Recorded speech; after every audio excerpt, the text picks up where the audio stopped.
అను తండ్రి. ఆమేన్. దేవుని నామానికి స్తోత్రం. ప్రభునందు కూడి వచ్చిన మీ అందరికీ హృదయపూర్వక వందనాలు. గతించినటువంటి దినాల్లో దేవుని యొక్క సహాయము మన పట్ల అధికముగా ఉంచి ఈ యొక్క ఆదివారము విశ్రాంతి దినము దేవుని యొక్క నియామక కూటానికి నడిపించబడటానికై దేవుడు మనల్ని ఎంతగానో ప్రేమించి ఆశీర్వదించినందుకు మరొకసారి మనమందరము మనస్ఫూర్తిగా కృతజ్ఞతాస్తుతులు చెల్లించేవారమై ఉన్నాము. దేవునికి స్తోత్రం. మంచిది. దేవుని యొక్క వాక్యంలోకి మనం వెళదాం. యేసు ప్రభు వారు మనలందరినీ ఒక మాటను కోరుతూ ఉన్నాడు. ఏమిటి ఆ మాటనంటే లూకా సువార్త చివరి అధ్యాయము అనగా 24వ అధ్యాయము 48వ వచనము చదువుకుందాం. లూకా సువార్త 24వ అధ్యాయము 48వ వచనము మనము చదువుకుందాం. ఈ సంగతులకు మీరే సాక్షులు. ఎవరు మాట్లాడిన మాట ఇది? ఏమండి, ఎవరు మాట్లాడిన మాట మనకు తెలియాలంటే 44వ వచనం ప్రారంభము మాట. అంతటా ఆయన అంటే ఎవరంటే యేసు ప్రభువారు మాట్లాడిన మాట. ఏమని మాట్లాడుతున్నాడు? ఎంత పెద్ద మాట మాట్లాడాడు? ఏమండి, ఎంత పెద్ద మాట మాట్లాడాడు యేసు ప్రభు అంటే, మీరు చదివినటువంటి వచనము చాలా చిన్నదే, మాట కూడా చిన్న మాటే. ఏమని మాట్లాడుతున్నాడు అంటే, ఈ సంగతులకు మీరే సాక్షులు. ఇక్కడ వచ్చినటువంటి మనమందరము లేక కూడినటువంటి ఈ మాటలు వినటానికై సిద్ధపడినటువంటి మనమందరము ఏమై ఉన్నాము? ప్రభు కంటే సాక్షులం. ప్రతి విషయంలోని సాక్ష్యం అనేది చాలా ముఖ్యమైనది, అవునా కదా? వివాహము ఒకవేళ జరిగేటప్పుడు ఏమడుగుతారు చేసేవాళ్ళు? అమ్మాయి తరపున కానీ అబ్బాయి తరపున కానీ ఎవరైనా సాక్ష్యము ఉన్నారా అంటే, రేపటి రోజున ఏదైనా సమస్య వస్తే ఆ సమస్యను పరిష్కరించడానికి సాక్షులు ఉండాలి. లేక ఏదైనా ఒక వస్తువు కొన్నాం అనుకోండి, ఇల్లు పొలమో స్థలమో ఏదో కొన్నాం, ఏం చేస్తాం? మధ్యలో సాక్షులు ఉండాలి. అవును, ఇది జరిగింది, మా సమక్షంలో ఇది జరిగింది, మా సమక్షంలో ఇది అమ్మబడింది, లేక మా సమక్షంలో ఈ కార్యము నిర్ణయించబడింది అని ప్రతిదానికి కూడా సాక్షులు అనేటువంటి వారు ఉంటారు. గ్రామాల్లోనే కాదు, దేశాల మధ్య, ఏమండి, రాష్ట్రాల మధ్య సాక్షి అనేటువంటి పదము పలకటానికి చిన్నదైనా దాని బాధ్యత చాలా ఘనముగా కనబడుతూ ఉంది. యేసు ప్రభు వారు మనలందరి కోరుతున్నటువంటిది మాట చిన్నదే, కానీ బాధ్యత పెద్దది, అవునా కదా? అందుకే ఒక పాట ఉంది. ఏం పాట అంటే, క్రీస్తు సాక్షిగా నీవు ఉంటావా. ఏమంటున్నాడు? సరదాగా రాసుకున్న పాటలు కాదు మనం పాడే, కాలక్షేపానికి రాసుకున్న పాటలు కాదు. ప్రతి పాటలో కూడా ఉన్నటువంటి భావము యేసు ద్వారాగా అది మనకు వినిపించబడుతుంది. యేసు ప్రభు వాడు అడుగుతున్నారు, అయ్యా మీరు నాకు సాక్షులు. ఏమిటి సాక్ష్యం? దేని గురించి యేసు ప్రభు వారు మనల్ని సాక్ష్యం అడుగుతున్నాడు? నలుగురిలోకి ఒక వ్యక్తిని యేసుక్రీస్తు వారు పంపిస్తూ, ఆ నలుగురు మధ్య నీవు నాకు సాక్షిగా నిలబడు. సాక్షిగా అంటే యేసు ప్రభు వారు ఏం చేసేవాడని సాక్షిగా ఉండమంటున్నాడు? ఆయన గురించి ఏమి బోధించమని సాక్షిగా నిలబడమంటున్నాడు? లేక ఆయన గురించి ఏమి ప్రకటన చేయమని యేసు ప్రభు వారు సాక్షి మీరందరూ అని మనలను సంబోధిస్తున్నాడంటే, చూద్దాం కొన్ని మాటలు. కొంతమంది సాక్ష్యం ఇచ్చిన వారు బైబిల్లో ఉన్నారు. జాగ్రత్తగా ఆలకించండి. కొద్ది మాటలు నేర్చుకొని మన జీవితం ఎలాగుండాలి, క్రీస్తును నమ్మిన దాన్ని బట్టి, క్రీస్తును నమ్ముకున్నటువంటి వారమై అని చెప్పుకుంటున్నాము, పిలువబడుతున్నాం. పిలుస్తున్నారా లేదా మిమ్మల్ని? వీళ్ళు యేసు ప్రభుని నమ్ముకున్నవారండి, వీళ్ళు చర్చికి వెళుతున్నవారండి అని సమాజం మిమ్మల్ని అంటుందా అంటలేదా? ఏమో అంటుందా అంటలేదా? అంటున్నారా? అంటున్నప్పుడు నువ్వు ఎలాగుండాలి? క్రీస్తుకు సాక్షిగా నీవు దేవుణ్ణి నమ్మినటువంటి బిడ్డగాని సమాజము నీ పట్ల ఏమండి మాట పలుకుతున్నప్పుడు ఆ మాటను మనము నిలబెట్టుకునే వారముగా ఉండటానికై యేసు ప్రభు వారు మనల్ని కోరుతున్నాడు. ఇంకేం కోరట్లా. ఏమండి, నువ్వు ముడుపులు తీసుకురా, మూటలు తీసుకురా, లేకపోతే నీ పొలం పంట తీసుకురా, లేకపోతే నీ దశమ భాగాలు తీసుకురా, ఇవన్నీ పక్కన పెట్టండి. ఈ కానుకలు పలహారాలు తర్వాత మనం తినడానికి ఏవి పలహారాలు, ఏమండి పంట భూములు, ఇవన్నీ మనకి, ఇవి పక్కన పెడదాం. యేసు ప్రభు వారు మన యందు కోరుతున్నటువంటి మొదటిది చిన్న మాట ఏంటంటే సాక్షి. కానీ దానికి ఉన్నటువంటి బాధ్యత చాలా గొప్పది, మంచిది. ఎవరు సాక్ష్యం ఇచ్చారు, ఏమని సాక్ష్యం ఇచ్చారు? ఈ రోజున మనం అందరము ఒక మంచి తీర్మానంతో ఈ ఆదివారం యొక్క కూడికను ముగించుకోవడానికి ప్రయత్నం చేద్దాం. అపోస్తుల కార్యములు 8వ అధ్యాయం, అపోస్తుల కార్యములు 8వ అధ్యాయము చూద్దాం. ఎవరు సాక్ష్యం ఇస్తున్నారు?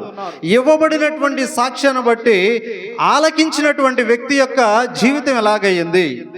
సాక్ష్యాన్ని ఈ రోజున ప్రతి ఒక్కరు కూడా కలిగి ఉండాలి. అది ఎవరి గురించి? నీ గురించి కాదు, నీ కుటుంబం గురించి కాదు. ఎవరి గురించి? నీవు నమ్మినటువంటి, లేక మనమందరినీ రక్షణలోకి నడిపించడానికి రక్షణను నీ కొరకు సిద్ధము చేసినటువంటి రక్షకుడైన యేసు ప్రభుని గురించే. దేవునికి స్తోత్రం. అందుకే యెషయా గ్రంథం 56వ అధ్యాయంలో అన్నాడు, నీతి దగ్గరికి వచ్చి ఉన్నది, రక్షణ నీ మధ్యకు వచ్చి ఉన్నది. ఎవరు ఆ రక్షణ ఇచ్చిన వారంటే ప్రభు అయినటువంటి యేసుక్రీస్తు వారు.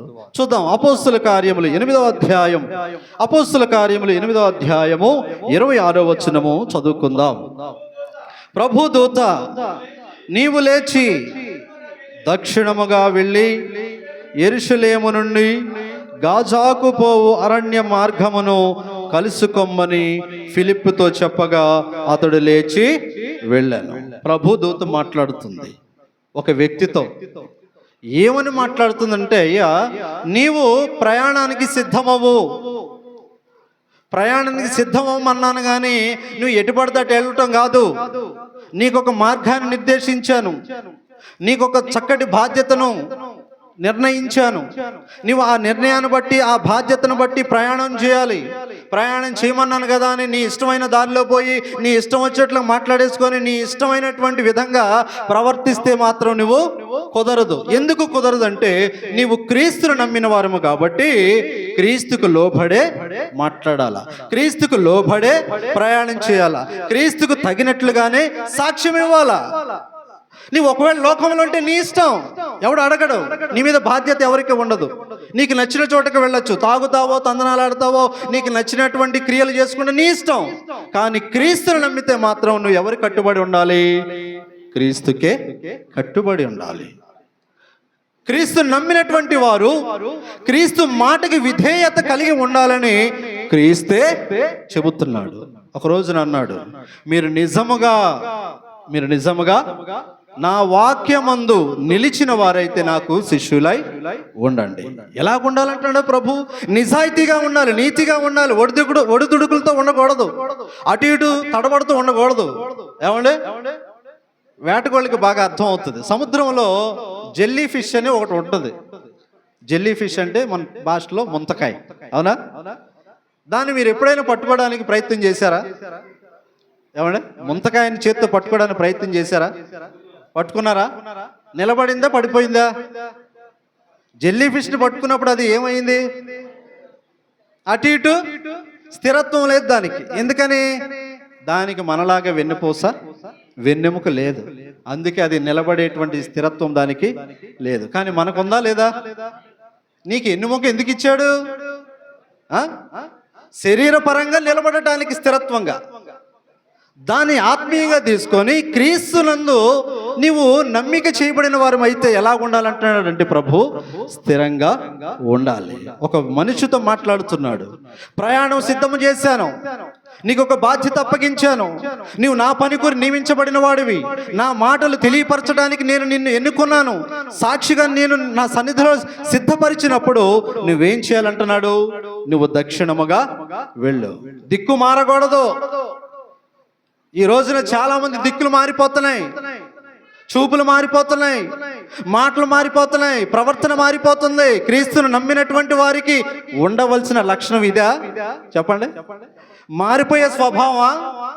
ఎప్పుడు పడితే అప్పుడు మారిపోయి, ఎప్పుడు పడితే మనకు అనుకూలంగానో లేకపోతే అవతల వాళ్ళకి అనుకూలంగానో కాదు. ఎవరికి అనుకూలంగా ఉండాలి? క్రీస్తుకు అనుకూలంగా ఉండాలి. క్రీస్తు నమ్మాం కాబట్టి ప్రభు మనలందరినీ ఎలాగుండాలని కోరుతున్నాడు. లోకాసు సువార్తలో ఏమన్నాడు? చిన్న మాట అండి, మీరే నాకు సాక్షులు. మనం ఆయనకి సాక్షులు. మరి ఆయన గురించి సాక్ష్యం ఇవ్వాలంటే మనం ఎలాగుండాలి? ప్రభువు చెప్పినటువంటి కట్టుబాటుకు సరైనటువంటి నిర్ణయాన్ని తీసుకునేవారుగా ఉండాలి. ఒక మనిషితో దేవుడు మాట్లాడుతున్నాడు. ప్రభు దూత వచ్చింది. ప్రభు పంపించాడు ఒక దూతని. ఆ దూత పని మీద వచ్చింది. ఎవరికి అప్పచెప్పాలని? భూమి మీద యేసు ప్రభుకి ఒక సాక్షిగా జీవించాలని నిర్ణయం తీసుకున్నటువంటి వ్యక్తితో ప్రభు దూత మాట్లాడుతూ ఏమంటుంది? నీవు లేచి దక్షిణంగా వెళ్ళు. ఎందుకు వెళ్ళాలి? ఎందుకు వెళ్ళాలో చూద్దాం. చదవండి ఇంకా 27వ వచనం. అపోస్తలుల కార్యం 8:27 వచనం. అప్పుడు ఐథియోపియుల రాణి అయిన కందాకే క్రింద మంత్రి అయి ఆమె యొక్క ధనాగారం అంతటి మీదనున్న ఐథియోపియుడు అనేటువంటి నపుంసకుడు ఆరాధించుటకు యెరూషలేమునకు వస్తూ ఉన్నాడంట. ఏ పని మీద పంపిస్తుందంటే దేవదూత అంటే ఏమండి? ఒక వ్యక్తి అంట అతనుకున్న హోదాను బట్టో, అతనుకున్న అధికారాన్ని బట్టో, లేక అతనికి ఏమండి లోకరీతి సంబంధమైనటువంటి పలుకుబడి ఉంది. మంత్రి అంట ఆయన. నపుంసకుడు అంటే తెలుసు కదా మీ అందరికీ, ఏమండి? మరలా దాని గురించి చెప్పాల్సిన అవసరం లేదు. ఈ నపుంసకుడు ఏం చేస్తున్నాడంటే మంత్రి యొక్క అధికారాలన్నీ ప్రక్కన పెట్టాడు. ఎందుకు ప్రక్కన పెట్టాడు? పని చేసేటువంటి దినము కాదు కాబట్టి, అధికారాలను గురించి చలామణి అవ్వాల్సిన సమయము కాదు కాబట్టి ఈ మంత్రి పదవిని ప్రక్కన పెట్టి ఎక్కడికి వెళుతున్నాడని దేవదూత చెబుతుంది.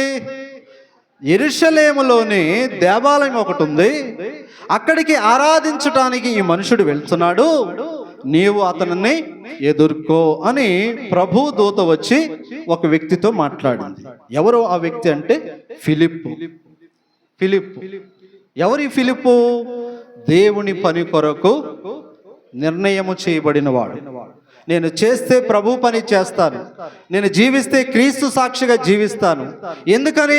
దేవుడు నన్ను కోరుకున్నాడు, దేవుడు నన్ను ఎన్నుకున్నాడు. ఆయన పని నిమిత్తం నాకంటే ఒక బాధ్యతనిచ్చాడు. నేను ఆయనకి సాక్షిగా ఉండాలి. నేను బ్రతికినంత కాలము ఆయన గురించి నేను ప్రకటన చేయాలి, ఆయన గురించి నేను ఇతరులకు బోధన చేయాలి. నలుగురిలోకి నేను వెళ్ళానంటే నా అవసరతల గురించి చెప్పటమో లేకపోతే వారి అవసరతల గురించి వినటమో కాదు. ప్రజలందరికీ రక్షణను సమకూర్చినటువంటి యేసు ప్రభుని గురించి నేను మాట్లాడాలని తీర్మానము తీసుకున్నటువంటి ఈ ఫిలిప్పు ఏమండి తన బాధ్యతను గుర్తు చేసుకొని వెళ్ళటానికి సిద్ధమవుతూ ఉన్నాడు. ఏమండి ఎవరి దగ్గరికి వెళ్ళాలో కూడా పని అనేది నిర్ణయించబడినప్పుడు మరి మొత్తానికి వీరిద్దరూ కలుసుకునేటువంటి సమయం వచ్చింది. చూద్దాం 28వ వచ్చింది. అతడు తిరిగి వెళ్ళొచ్చు తన రథము మీద కూర్చుండి ప్రవక్త అయిన యెషయా గ్రంథము ఏం చేస్తున్నాడంట? ఏమండి మందిరానికి వచ్చిన మీరందరూ ఏం తీసుకొని వచ్చారు? బైబిల్ ఉండాలా లేదా? మందిరానికి వెళ్ళేటప్పుడు ఇంకా లేకుండా ఉన్నారా వీళ్ళు ఎవరైనా? ఏమండి మన చేతుల్లో మందిరానికి వెళుతున్నాం అంటే బైబిల్ అనేది ఖచ్చితంగా అవసరం లేదనుకుంటున్నావా? వద్దనుకుంటున్నావా? ఏమండి మంత్రులే ఏం చేస్తున్నారంట? మందిరానికి వెళుతూ ఆ ప్రయాణంలో ఖాళీగా ఉండటం ఎందుకులే అని ఏం చేస్తున్నాడు? తన చేతిలో ఉండేటువంటి యెషయా గ్రంథాన్ని చదువుతూ ఉన్నాడు. మీలో ఎంతమంది మరి చదువుకుంటూ వచ్చారు? మీలో ఎంతమంది చదివి వచ్చారు? ఏమండి మీలో ఎంతమంది దేవుని మందిరానికి వెళుతున్నావు అన్నప్పుడు నీ చేతిలో బైబిల్ని నీకు ఒక గుర్తుగా దాన్ని తీసుకుని వస్తున్నప్పుడు నీ వచ్చే దారిలోని బైబిల్ గురించి నీ ఆలోచన ఎలాగుంది గమనించుకోవాలి మనమంతా. ఎందుకని? యేసు ప్రభుకి సాక్షులు. ఇతరులు నువ్వు చెప్పే మాటలు బట్టి కాదు, మొదట నీ ప్రవర్తనలోనే మొదట నీ సాక్ష్యాన్ని వారు గమనిస్తారు. నువ్వు ఎలాగ నడుస్తున్నావు, నువ్వు మందిరానికి పోయేటప్పుడు నిన్ను గమనిస్తూ ఉంటారు. నిన్ను బట్టి ఒకవేళ వారు మారాలన్నటువంటి ఆలోచన నీ ప్రవర్తన బట్టి కలగచ్చు. అవునా కదా? ఏమండి అవునా కదా? చెప్పండి. ఒకవేళ నువ్వు బోధించాల్సిన అవసరమే లేదు క్రీస్తు గురించి, కానీ నీవు విన్నటువంటి బోధల్ని నీ ప్రవర్తనలో కానీ నీ జీవితంలో కానీ సరైనటువంటి మార్గంలో దాన్ని వినియోగిస్తున్నప్పుడు నిన్ను గమనించేవారు ఒకవేళ నీ చుట్టుప్రక్కల ఉన్న వారికి నేను ఆమెలాగా మారచ్చు, నేను అతనిలాగా మారాలనుకుంటున్నాను అనేటువంటి ఆలోచన ఆ వ్యక్తికి దేవుడు ఒకవేళ నీ ద్వారాగా పుట్టించవచ్చు అని నిర్ణయించినప్పుడు నువ్వు ఎలాగుండాలి? ఏమ్మా, ఫిలిప్పును పంపించాల్సినంత అవసరం ఏంటి ప్రభువుకి? మందిరానికి రాని వారి దగ్గరికి పంపించడం అంటే అదొక ఏమండి వారికి తెలియదు కాబట్టి దేవుని గురించి తెలియపరచాలని ఒకవేళ అన్యుల దగ్గరికి పంపిస్తే అదొక సబబు. కానీ ఆల్రెడీ మందిరానికి వెళుతున్నటువంటి వాడు ప్రయాణంలో దేవుని యొక్క గ్రంథాన్ని గురించి ఆలోచన చేస్తూ దాన్ని చదువుతూ పరిశీలిస్తున్నటువంటి వ్యక్తి దగ్గరికి ఎందుకు ప్రభువు ఏమండి ఒక వ్యక్తిని పంపిస్తూ ఉన్నాడు అంటే మందిరానికి వెళ్ళటమే దేవుణ్ణి నమ్ముకున్నాం అనేటువంటి భ్రమలో ఉంటున్నాం. ప్రభువుని నమ్మేసుకున్నాము, అందుకే మేము దేవుని సన్నిధికి వెళ్ళిపోతున్నాము అని నీకు నువ్వే నిర్ణయం చేసుకుంటున్నావు. కాదు, దానితోనే సరిపెట్టుకుంటుంది ఈ రోజున క్రైస్తవ్యం. మరి ఏంటి ప్రభు కోరుతున్నాడు? ఎందుకు దేవుని మందిరానికి వెళ్ళేటువంటి వారి దగ్గరికి వెళ్ళి దేవుని గూర్చినటువంటి సాక్ష్యాన్ని ఇవ్వమని మాట్లాడుతున్నాడంటే వెళ్ళే వారిలోని లేక ప్రభుని నమ్ముకొని ఏమండి ప్రభు నమ్ముకున్నామండి మేము కూడా క్రైస్తవులమేనండి అని చెప్పుకునేటువంటి వారు సరైనటువంటి అవగాహనలోనికి వెళ్ళట్లేదని ప్రభు దాని గురించి మాట్లాడుతూ ఉన్నాడు. మరి ఈయనతో ఏం మాట్లాడుతున్నాడో అనేది మనం ఇంకా చదువుకుంటూ వెళితే 29వ వచనంలో అంటాడు, ఫిలిప్పు వచ్చి నీవు అప్పుడు ఆత్మ ఫిలిప్పుతో అంటుంది, నీవు ఆ రథము దగ్గరికి పోయి దానిని కలుసుకోమని చెప్పాడు. మొత్తానికి ప్రభు ఒక వ్యక్తిని నిర్ణయించాడు, సాక్షిగా ఉండు, నా బాధ్యతను నువ్వు నిర్వర్తించు అని ఒక వ్యక్తి ఫిలిప్ అనేటువంటి వ్యక్తి నిర్ణయించాడు. పనిని ప్రారంభించాడు, ప్రయాణం మొదలైంది. ఎవరి దగ్గరికి వెళ్ళాలో చెప్పాడు. ఆ వెళ్ళేటువంటి వ్యక్తి కూడా ఎవరు అన్నాడు? దేవుని మందిరానికి వెళుతున్నవాడని చెప్పాడు. మొత్తానికి వీళ్ళిద్దరు కలుసుకున్నారండి. రహదారిలోనేమో ఈయన రథం మీద వెళ్తున్నాడు, అడ్డదారిలోనేమో ఫిలిప్ వస్తున్నాడు. మొత్తానికి వీరిద్దరూ చేరుకోవలసినటువంటి చోటికి వచ్చి చేరుకున్నారు. దారిలో రథాన్ని ఆపాడు ఫిలిప్పు. ఆపి ఆయన అడిగి రథాన్ని ఎక్కాడు, లిఫ్ట్ అడిగాడు. ఎక్కి మొత్తానికి కూర్చొని ఆయన దగ్గర మాట్లాడుతూ ఉన్నాడు. ఏం మాట్లాడుతున్నాడు, ఏమని సంభాషణ జరుగుతుందో చూద్దాం. 30వ వచనం అంటాడు, ఫిలిప్పు దగ్గరకు పరిగెత్తుకుని పోయి అతడు ప్రవక్త అయిన యెషయా గ్రంథము చదువుచుండగా విని, నీవు చదివినది గ్రహించుచున్నావా? ఏమంటున్నాడు? ఫిలిప్పు మాట్లాడుతున్నాడు. రథములో కూర్చొని ఎదురుగా ఉండేటువంటి మంత్రిని ఆయన చేతుల్లో తెరవబడినటువంటి గ్రంథాన్ని చదువుతున్నటువంటి ఆ వ్యక్తిని అంటున్నాడు, ఫిలిప్పు అయ్యా నువ్వు చదివినటువంటి దాన్ని గ్రహించావా అన్నాడు. ఈయనేమంటున్నాడు, ఎవరైనా నాకు త్రోవ చూపకుంటే నేనెలా దానిలో నడవగలుగుతాను అంటే దాని అర్థం ఏంటి? చదువుతున్నాను కానీ దీని అర్థము నా అంతటా నేను అర్థం చేసుకోలేను, కాబట్టి ఎవరైనా దాని గురించి నాకు బోధిస్తే వినాలని ఆశ ఉందయ్యా, నేర్చుకోవాలని ఆలోచన ఉంది అని ఒక మంచి మనమైతే అలా సమాధానం చెప్తామా? అలా సమాధానం చెప్తామండి? ఏమయ్యా ఎందుకు అలా అడిగావు? నాకు తెలీదా? చదివేవాడిని నేను, గ్రంథం నా చేతిలో ఉంది, నాకు అర్థమై చదువుతున్నాను, అర్థం కాక చదువుతున్నాను, నీకెందుకు అని మనం అంటాం. ఈ రోజుల్లో ఎంతమంది వినబడేటువంటి బోధనలు కానీ అడిగేటువంటి ప్రశ్నలకు కానీ సరైనటువంటి జవాబును ఇవ్వగలిగేటువంటి వారు ఎంతమంది? ప్రభు మాట్లాడుతున్నటువంటి మాట ఏంటంటే మనము ఆయన గురించి సాక్షిగా ఉండాలి. ఒక వ్యక్తి ఇచ్చినటువంటి సాక్ష్యానికి ఏం జరగబోతుంది అనేటువంటిది మనము ఖచ్చితంగా నేర్చుకొని ఈ రోజున మనము కూడా అదే బాధ్యతను తీసుకోవాలి. ప్రభు అడిగిన మాట ఇది, ప్రభు అడుగుతున్నటువంటి ఆలోచన చెబుతున్నటువంటి ఒక మంచి తీర్మాన సంబంధమైనటువంటి నిర్ణయము.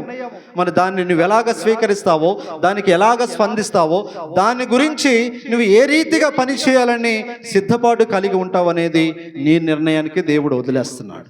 అయితే ఫిలిప్కి ఇవ్వబడినటువంటి నిర్ణయాన్ని బట్టి నేను సాక్షిని అనేటువంటి బాధ్యతని తీసుకున్నటువంటి వాడై ఒక వ్యక్తితో మాట్లాడుతున్నప్పుడు జరుగుతున్నటువంటి సంభాషణను బట్టి ఏమండి వారి మధ్య చర్చలు జరుగుతూ ఉన్నాయి. ఈ రోజున చర్చలు ఎలా జరుగుతూ ఉన్నాయి? ఒకరితో ఒకరు సంభాషణలు ఎలా జరుగుతూ ఉన్నాయి? వివాదాలు పుట్టించే రీతిగా జరుగుతున్నాయి. ఏమండి పగలు పంచుకునేటువంటి రీతిగా జరుగుతున్నాయి. ఇవి కాదు జరగవలసింది. నువ్వు మాట్లాడే మాట అవతల వారికి ఎలాగుండాలంటే జీవితాలు మార్పు చెందే విధంగా ఉండాలి.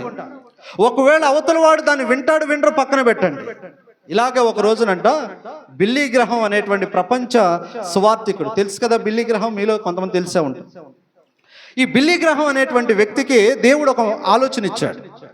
ఎవరికి సువార్త చేయమనంటే ఒక సినిమాలో నటించేటువంటి ఒక హీరోయిన్, మంచి అందగా ఉండేటువంటి ఒక హీరోయిన్ మెర్లిన్ మోన్రాయ్ అని హాలీవుడ్ సినిమాలో నటించేటువంటి ఒక హీరోయిన్. ఆమెకు సువార్త చేయమని దేవుడు ఈ బిల్లీ గ్రహం గారికి ప్రేరేపణిచ్చాడు. ప్రేరేపణిచ్చినప్పుడు ఈయన ఏం చేశాడంటే, దేవుడు ప్రేరేపణిచ్చాడు ఆ స్త్రీకి సువార్త చేయమని అని ఈయన బాధ్యతగా తీసుకొని ఫోన్ చేశాడు. అమ్మా, నా దేవుడు నీకు సువార్త చెప్పమని మంచి ఆలోచన ఇచ్చాడు, నీకు చెప్పమని నన్ను ప్రేరేపించాడు.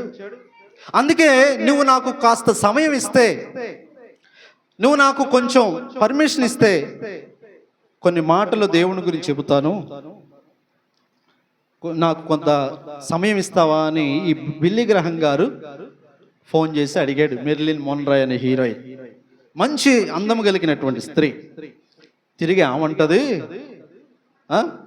నువ్వెవరవయ్యా, నీ దేవుడెవరు, నేనెందుకు నీకు సమయం ఇవ్వాలి, నా దగ్గర సమయము లేదు, నీ సువార్త నాకు అవసరం లేదు, నువ్వు ఎవరు చెప్పుకుంటో చెప్పుకో, నాకు అవసరం లేదు, నాకు బోల్డన్ని పనులున్నాయి, నీ సువార్త వినడానికి నాకు అంత తీరుబడలేదు, నీ దేవుడు ఎవరో నాకు తెలియదు అని ఈమె మాట్లాడిందండి. మాట్లాడింది. ఏం చేస్తాడు బిల్లీ గ్రహం గారు, ఇంకా ఏం చేస్తాడు చెప్పండి.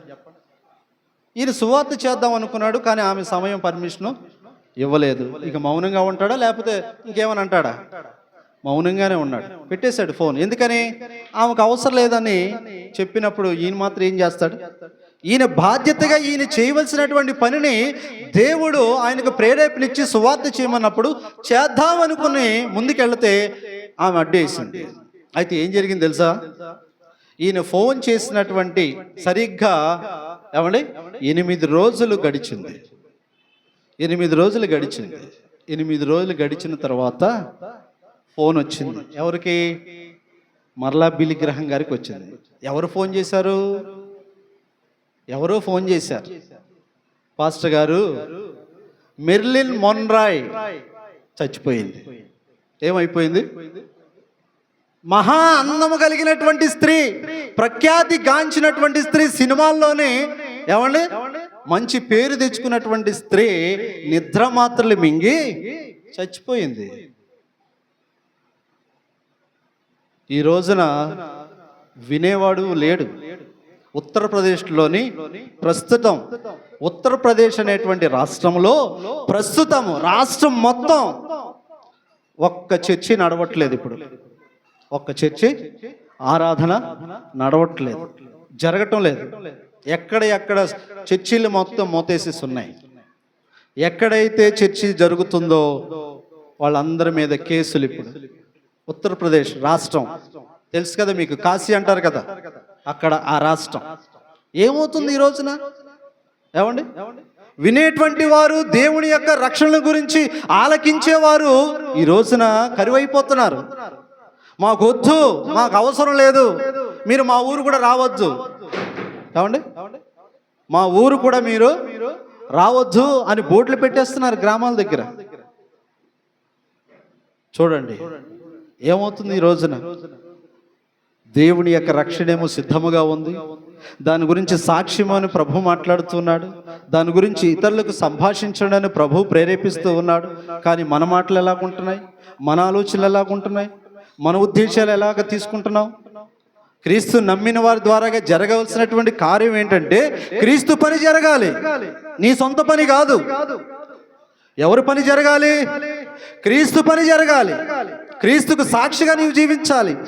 ఈ యొక్క ఫిలిప్పుతో దేవుడు మాట్లాడినటువంటి మాటను బట్టి ఆ బాధ్యతను నెరవేర్చడానికి వెళ్తున్నప్పుడు ఆ నపుంసకుడితోటి లేక ఆ మంత్రి గారితో మాట్లాడాడు. అయ్యా, నువ్వు చదివినటువంటి గ్రంథంలోని రాయబడినటువంటి సంగతులు ఎవరి గురించే కాదు, రక్షణను గురించి, ఆ రక్షణను ప్రజలకు సిద్ధము చేసి తీసుకొని రాబోతున్నటువంటి యేసు ప్రభుని గురించే ఇలాగ తెలియచేయబడిందని ఎప్పుడైతే సాక్ష్యం ఇచ్చాడో ఈ ఫిలిప్పు, వెంటనే ఆ నపుంసకుడు ఏమని మాట్లాడుతున్నాడో చూడండి. ఏమ్మా 36వ వచనం చదవండి దయచేసి. 35వ వచనం, 35. అందుకు ఫిలిప్పు నోరు తెరిచి ఆ లేఖనములను అనుసరించి అతనికి యేసును గూర్చి సువార్త, దేవునికి స్తోత్రం. ఏం చేశాడంట ఆ వ్యక్తి? నేను ఆల్రెడీ చెప్పేశాను, ఆ మాట నేను చదివిస్తున్నాను మీకు నిర్ధారణ చేయటానికి. ప్రభు ఏం కోరాడు లూకా సువార్తలో చెప్పండి అందరూ.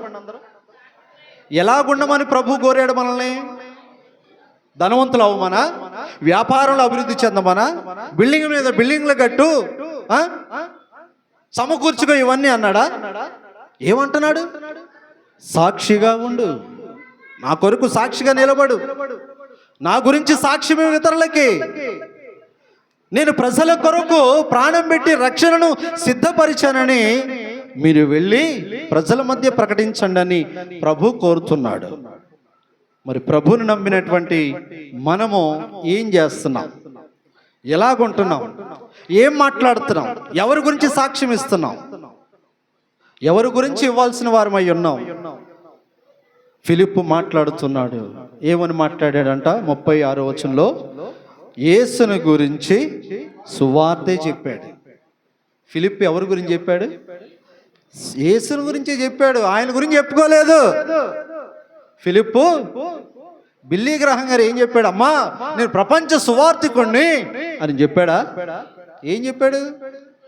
దేవుని గురించి నీకు సువార్త చేస్తానమ్మా, ఆయన నమ్ముకుంటే నీకు రక్షణ వస్తుందని పలికాడు. కానీ ఆమె ఇష్టపడిందా? ఇష్టపడలేదు. మరి ఎవరికి ఇబ్బంది కలిగింది? నిద్రమాతలు మింగింది, అర్ధాంతరంగా చచ్చిపోయింది. అంత అందగత్తె. ఈ రోజున సమాజము ఎలాగ తయారవుతుందంటే, ఏమండి, క్రీస్తుని గూర్చినటువంటి ఆలోచనలను, క్రీస్తుని గూర్చినటువంటి మాటలను తెలియపరచడానికి, ఏమండి, వినబడుతున్నటువంటి వాక్యాన్ని తెలుసుకోవటానికి చాలా దూరంగా ఉంటుంది. కానీ నీవు నేనైతే ఏం చేయమంటున్నాడు ప్రభు? ఏం చేయమంటున్నాడు? ఏం చేయమంటున్నాడు ప్రభు మనల్ని? మీరందరూ నాకు సాక్షులు. వినకపోయినా నువ్వు ఎవరి గురించి మాట్లాడాలి? నలుగురిలోకి వెళ్ళినప్పుడు నువ్వు ఎవరి గురించి సాక్ష్యం ఇవ్వాలి? యేసుని గురించే సాక్ష్యం ఇవ్వాలి. ఎందుకని? నీవు విశ్వసించావు క్రీస్తుని రక్షకునిగా, నువ్వు అంగీకరించావు నిన్ను పరలోక రాజ్యానికి తీసుకెళ్ళగలిగే ఏకైక జీవ మార్గం ఆయననని. మరి నువ్వు వెళ్తున్నప్పుడు నీతో పాటు ఉన్న వారిని తీసుకెళ్ళవా? వదిలేసుకుంటావా? చెప్పండి. నువ్వు నమ్మావు, కానీ నీ స్నేహితులు నమ్మలేదు, నీ ఇరుగు పొరుగు వారు నమ్మలేదు, నీ చుట్టుప్రక్కల ఉన్నవారు నమ్మలేదు. వారిని వదిలేసుకుంటావా? అలా వదిలేయటమేనా మనము క్రీస్తుకి చేసేటువంటి సాక్షి జీవితము? కాదు. ఏం చేయాలంటున్నాడు ప్రభు? నీవు నాకు సాక్షిగా ఉండాలంటే నన్ను గురించి నువ్వు వెళ్ళి సాక్ష్యం ఇవ్వు అంటున్నాడు. ఫిలిప్పు చేసింది అదే. ఒక సాక్షి చేయవలసినటువంటి బాధ్యతను ఈ రోజున మనందరికీ గుర్తు చేస్తున్నాడు ఈ ఫిలిప్పు. ఏమండి, ఏం చెప్పాడంట? అతనికి యేసుని గురించి సువార్త ప్రకటించాడు. ప్రకటించిన తర్వాత ఏం జరిగింది? 36వ వచనం. వారు త్రోవలో వెళ్ళుచుండగా నీళ్లున్న ఒక చోటికి వచ్చినప్పుడు నపుంసకుడు అంటున్నాడు, ఇదిగో నీళ్లు, నాకు బాప్తీసం ఇచ్చుటకు ఆటంకమేమని అడిగి రథము నిలుపుమని ఆజ్ఞాపిస్తూ ఉన్నాడు. దేవునికి స్తోత్రం.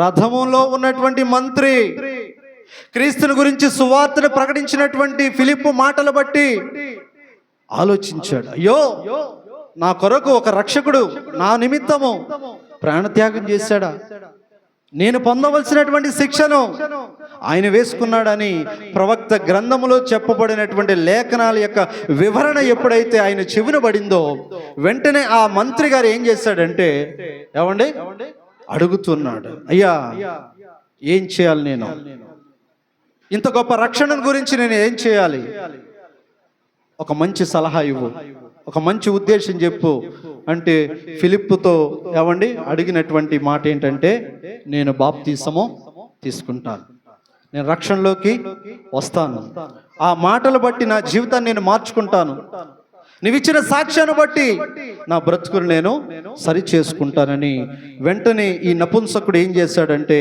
అప్పుడు ఫిలిప్ అంటున్నాడు ఆయనతోటి, ఫిలిప్పు నీవు పూర్ణ హృదయంతో విశ్వసించిన యెడల పొందవచ్చునని చెప్పాను. అతడు యేసుక్రీస్తు దేవుని కుమారుడని విశ్వసించుచున్నాను. దేవునికి స్తోత్రం. విశ్వసిస్తూ ఉన్నాడు. ఎలా జరిగిందంటారు ఒక వ్యక్తి యొక్క జీవితం మారు మనసు? చెప్పండి ఏమండి?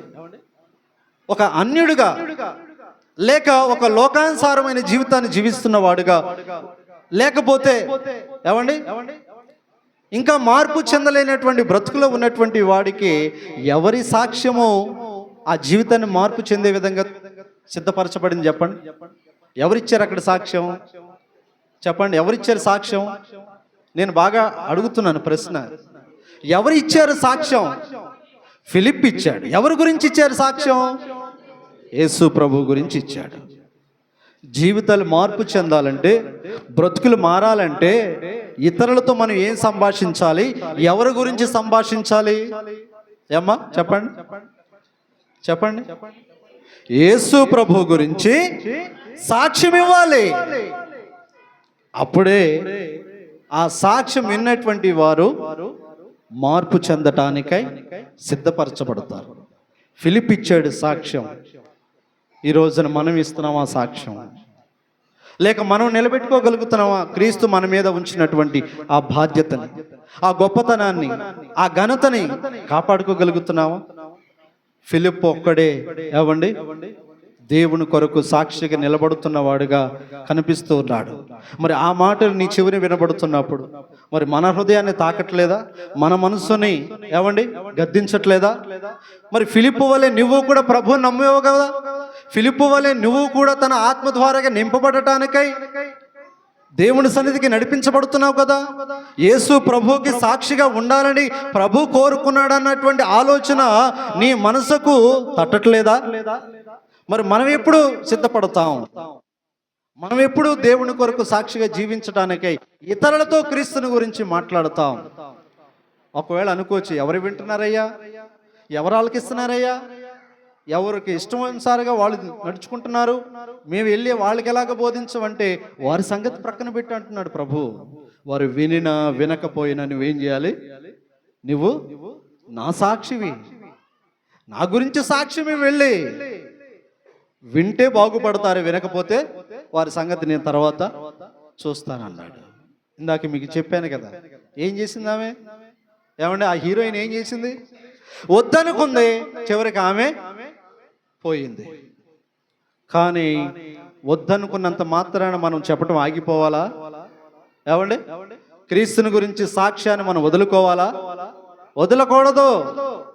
ఎన్ని అవరోధాలు వచ్చినా, ఎన్ని ఆటంకాలు కలిగినా, ఎన్ని అవమానాలు వచ్చినా కూడా నీవు మాత్రము ప్రభు కొరకు సాక్షిగా ఉండు. వస్తాయన్నాడు ప్రభు. మత్తయి సువార్త 5వ అధ్యాయంలో 10వ వచనంలో అన్నాడు, నా నిమిత్తము జనులు మిమ్మల్ని నిందిస్తారు, దూషిస్తారు, హేళనగా మాట్లాడతారు, అవమానపరుస్తారు.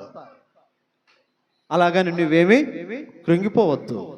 కానీ నీ బాధ్యత నీవు నిర్వర్తించు. నీవు నా బిడ్డవి, నాకు సంబంధించిన వారివి, నా రక్తంలో కడగబడి నేను నిన్ను ప్రత్యేకించుకున్నాను. నిన్ను వస్తాయి అవమానాలు, కానీ నీవు మాత్రము స్థిరంగా ఉండు. నీతిగా ఉండు, నిజాయితీగా ఉండు. ప్రవర్తనలో కానీ, మాటలో కానీ, చూపులో కానీ, చేసేటువంటి పనిలో కానీ నీవు ఎవరికి తగినట్లుగా ఉండాలంటున్నాడు ప్రభు. అమ్మా, ఎవరికి తగినట్లుగా ఉండాలి? మనం క్రీస్తుకు తగినట్లుగా ఉండాలి. క్రీస్తుకు లోబడేటువంటి విధంగా మనము జీవించాలి. ఫిలిప్పు చేసినటువంటి సువార్తను బట్టి మంత్రి, ఆ నపుంసకుడు మారు మనసు పొందాడు. క్రీస్తు నమ్మినటువంటి వారుగా ఈ భూమి మీద మనకు ఉన్నటువంటి ఏకైక వ్యాపారమైనా, ఏకైక ఉద్యోగమైనా, ఆస్తిపాస్తులైనా, అంతస్తులైనా, అధికారాలైనా ఒకటి ఏంటది? క్రీస్తుకు నేను సాక్షిని. నేను బ్రతుకు ఉన్నంత కాలము క్రీస్తు గురించే మాట్లాడతాను. మరొక మాట నేను ఏది మాట్లాడను. ఒకవేళ నేను చెప్పేటువంటి సువార్తను అవతల వారు దాన్ని అడ్డగించాలని ప్రయత్నం చేసినా, ఏమండి, దాన్ని వద్దనుకొని వారు నన్ను వ్యతిరేకించిన, నేను మాత్రము సువార్తనే ప్రకటిస్తాను, సువార్త గురించి మాట్లాడతాను, యేసు ప్రభుకు మాత్రమే నేను సాక్షిగా నిలబడతాను. ఇక మరొక మాట నా నోటి నుండి నేను మాట్లాడను అని మనము తీర్మానం చేసుకునేటువంటి సమయం. మనం జీవించిన కాలంలో వేటి గురించి ఆలోచించాం? మన గురించి ఆలోచించుకున్నాం, మన కుటుంబాల గురించి, మన బిడ్డల గురించి, మన వ్యాపారాలు, మన యొక్క సొంత పనుల గురించి ఆలోచించుకున్నాం. అది అయితే అయిపోయింది. ప్రభు అంటున్నాడు, ఇక నుంచి ఎవరు పని చేయాలంటున్నాడు? నా పని చేయి. ఏమీ లేదు. రక్షణ గురించి నీవు 4 మాటలు ఇతరులకి తెలియపరచు. వారిని నీవు రక్షణలోకి నడిపించడం కొరకు వారిని సిద్ధపాటులోనికి రమ్మని పిలువు. చాలు. ఇంకా అంతకు మించి నీవేమీ కష్టపడాల్సిన అవసరంలా. ప్రభువు ఈ అంత్య దినాల్లో మన ద్వారాగా జరిగించాలనుకునేటువంటి కార్యం ఏదైనా ఉందంటే అది ప్రభు కొరకు మనము సాక్షిగా ఉండాలని. అలా ఉండటానికి దేవుడు మనలందరినీ ఈ రోజున తన సన్నిధిలో సజీవులుగా నిలబెట్టాడు. అర్థమవుతుందా? ఏమండి, మనకంటే గొప్ప వారు వెళ్ళిపోయారు, కానీ మనం ఇంకా భూమి మీదే ఉన్నామంటే కారణం ఏంటి? అమ్మ, ఏంటి కారణం? చెప్పండి, ఏంటి కారణం చెప్పండి. మనం ఉన్నాం ఇంకా. పోయిన ఆదివారం కనబడినాడు, ఈ ఆదివారం కనబడట్లేదు. అవునా? పొద్దున కనబడినాడు, సాయంత్రానికి శవం అయిపోతున్నాడు. రాత్రి నిద్రలో ఉన్నవాడు నిద్రలోనే పోతున్నాడు. కానీ నీకు ఒక రోజు తెల్లారుతుంది, నువ్వు చక్కగా లేచి నీ పనులు చేసుకుంటున్నావు, నువ్వు ఇంకా సజీవంగా ఉన్నావు అంటే కారణం ఏంటి? నీవు నేను ప్రభువుకి పని చేసేవారుగా ఉన్నావని. ఇంకా భూమి మీద మన ఆయుష్కాలం ఏమవుతుంది? దినదినము పొడిగించబడుతుంది. మరి దేవుడు నీ పట్ల చేసినటువంటి కార్యానికి, నీ పట్ల దేవుడు ఇస్తున్నటువంటి ఈ ఆయుష్కాలను బట్టి నువ్వు యవ్వనస్తుడువా, చిన్నవాడువా, పెద్దవాడువా, వృద్ధాప్యంలో ఉన్నవారువా, ఇవన్నీ ప్రక్కన పెట్టు. కానీ మనం ఎవరమే? దేవునికి సాక్షులమే. వృద్ధాప్యంలో ఉన్నాను కదండి, నా వల్ల ఏమవుతుంది అని అనుకుంటున్నావా? చిన్నపరపులోని గరికిన భూలోకే గారి తాలూకా కుటుంబ సభ్యులు ఎవరు ఉన్నారు ఇక్కడ? గరికిన భూలోకే గారి కుటుంబ సభ్యులు తాలూకా ఎవరైనా ఇక్కడ ఉన్నారా? ఉన్నారమ్మా? ఎవరు లేరా? ఉన్నావు కదా. భూలోకే గారు వాళ్ళ అమ్మగారు అండ్ మీకు అత్తగారమ్మా, అత్తగారు. అంటే వృద్ధాప్యంలోనే మేము చేయలేమేమో, మా బాధ్యత కాదేమో అని మీరు ఒకవేళ అనుకుంటున్నారేమో. వృద్ధులు గనక ఆ తల్లి గారిని మీరు చూసే ఉంటారు చాలా మంది. చూసారా? వాళ్ళ అత్తగారిని చూసారా? ఆమె ఏమండి, మంచాన పడక ముందు పాకల్లోకైనా కుటుంబ ప్రార్థనకు వచ్చే దేవుడికి స్తోత్రం. చూసారా? మమ్మల్ని తిట్టేది ఏది? ప్రార్థనకు పిలవకపోతే. మేమనేవాళ్ళు, అమ్మా నువ్వు నడవలేకపోతున్నావు కదా, ఆయాసంగా ఉంటున్నావు కదా అంటే ఆమెమన్నా తెలుసా? మమ్మల్ని తిట్టేది ఏమయ్యా, ఆయాసం అయితే ఏమైంది, మీకంటే 4 అడుగులు వెనకొస్తానేమో, కానీ నన్ను మాత్రం పిలవకుండా మీరు ఉండకండి, ఖచ్చితంగా పిలవండి. వృద్ధాప్యంలో ఆమె ఇచ్చిన సాక్ష్యం ఈ రోజున మనందరికీ ఒక మంచి మాదిరి. ఆమెను బట్టి మరికి దేవునికి స్తోత్రం కలుగును గాక. చూసారా? ఆమె మంచాన పడక ముందు కూడా ప్రభు యొక్క సేవలోని దూరమైన ఆమె యొక్క శరీరము సహకరించకపోయినప్పటికీ, ఆయాసమైనప్పటికీ అక్కడ కాసేపు కూర్చొని మరీ వచ్చేది ప్రార్థనలకి. ఏమండి?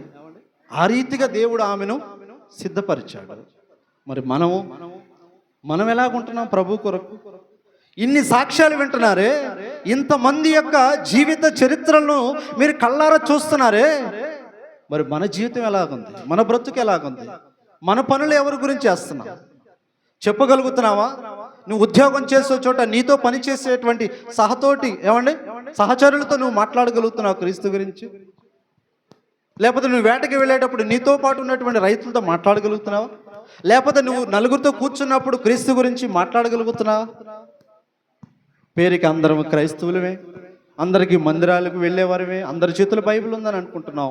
కానీ క్రీస్తు పని ఏమైపోతుంది? మరుగున పడిపోతుంది. అందుకే ప్రభు అంటున్నాడు, కోత ఎంతో విస్తారంగా ఉంది కానీ పనివారు కొదువుగా ఉన్నారు. దయచేసి దేవుడు మనకిచ్చిన ఈ ఆయుష్కాలను బట్టి మన కోసం కాదు, ప్రభు కోసం బ్రతకటానికై, జీవించడానికి, ప్రభు కొరకు సాక్షిగా నిలబడటానికి, మన ద్వారాగా ఒక వ్యక్తి ప్రభు యొక్క రాజ్యము కొరకు సిద్ధపరిచే వారముగా, ఒక మంచి పాత్రగా, సాధనముగా వాడబడటానికి ప్రభు మనలందరినీ తన పరిశుద్ధాత్మ అభిషేకంతో నడిపించి బలపరుచునుగాక. దేవునికి స్తోత్రం. మరొకసారి మీ అందరికీ ప్రభు పేరట వందనాలు. దేవునికి స్తోత్రం. ఒక్క నిమిషం అందరూ నిలబడతారా? ఇంకా మీకు చాలా టైం ఉంది, కూర్చోవాలి. ఒక్క నిమిషం నిలబడండి. మీ కాళ్ళు జాడించండి. తిమ్మిరు పెట్టేసి కదా, మీ కాళ్ళు జాడించారా? తిమ్మిర్లు పెడుతున్నాయి కదా ఈ మధ్యలో మనుషులకి. రక్తం సప్లై జరగట్లేదు. కాసేపు కూర్చొని కాసేపు లేగుతూ ఉంటే ఆ రక్తం సప్లై ఉంటుంది, తిమ్మిర్లు పట్టో, అందుకు నిలబెట్టారు. ఒక చిన్న పల్లవి పాడదాం. ఏం పల్లవి పాడదాం?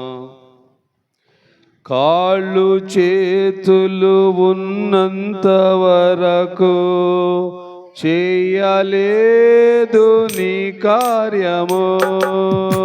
కాళ్ళు చేతులు చేయలేదు నీ కార్యము. బలమంతా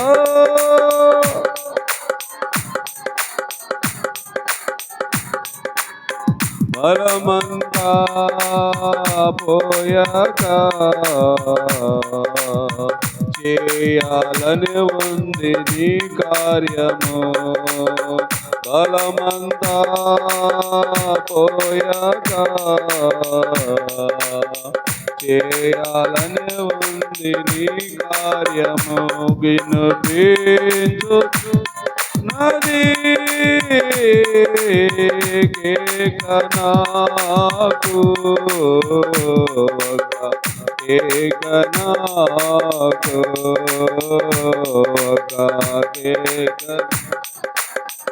దేవునికి స్తోత్రం.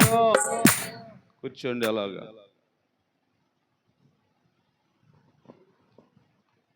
ఈ సేవ ప్రారంభించి ఇప్పటికి 21 సంవత్సరం. ఈ 21 సంవత్సరంలో అంటే పోయిన సంవత్సరమే బాప్తీసాలు ఇవ్వలేదు, కానీ 20 సంవత్సరాలు బాప్తీలు ఇస్తూనే వచ్చాను. నా దగ్గర లిస్ట్ ఒకటి ఉంది, డైరీ రాశాను. ప్రతి సంవత్సరం బాప్తీసాలు ఎవరు పొందుతున్నారని లిస్ట్ రాశాను. ఆ లిస్టులో ఎంతమంది తేలేరో చెప్తారా మీరు? నేను చెప్పనా? నేనే చెప్పాలి కదా, లిస్ట్ నీకు తెలుసు కాబట్టి నువ్వు చెప్పాలి. సుమారు 200 మందికి బాప్తీసాలు ఇచ్చా. అంటే 20 సంవత్సరాల పరిచర్యలో ఎంతమందిని రక్షించాము అంటే అది లెక్క. అది ఎవరు చేసిన పని? ఏమా, అది ఎవరు చేసిన పని? తెలియలేదు కదా, మీకు తెలియలేదు కదా, మీరు చూడలేదు కదా ఆ వ్యక్తులను. ఎవరు చూసారా? మరే చెప్పరే? మరి ఎవరు చేసిన పని? మీరే చేసిన పని అంటున్నారా? నేను కూడా చేయలేదు. నా దేవుడు నాలో ఉండి చేయించాడు. బాధపడకండి. మరి మీరు ఒక్కరినైనా నడిపించారా? ఒక్కరు అందరిని 100 మందిని అంటలేదు నేను, ఒక్కరిని మీ ఇంటి పక్క వాళ్ళైనా మీ ఇంటి ఎదురైనా ఎవరినైనా ఒక్కరినైనా నడిపించారా? ఏమండి మాట్లాడండి. నడిపించారా లేదా? లేదు. అదేంటి నడిపించమని ఎవరు చెప్పారు? యేసు ప్రభువారు చెప్పలేదా? స్త్రీలు నడిపించవచ్చా మనుషుల్ని దేవుని దగ్గరికి? స్త్రీలు ప్రభు దగ్గరికి మనుషులు నడిపించవచ్చా, నడిపించకూడదా? నడిపించవచ్చా? పురుషులు నడిపించవచ్చా? మరి స్త్రీ పురుషులు అందరికీ ఈ బాధ్యత ఉందా అంటే ఉంది అన్న సంగతి తెలుసు మీకు, కానీ చెయ్యరు. అదేనా అర్థమైంది? మీకు తెలుసు, అడుగుతా ఉంటే అని చెబుతారు, బాధ్యత ఉందండి మేము కూడా చేయాలండి అంటారు అడుగుతా ఉంటే, కానీ మీరు చెయ్యరు. ఆ మాట బైబిల్లో ఉంది. ఫిలిప్పీయులకు రాసిన పత్రిక 2వ అధ్యాయం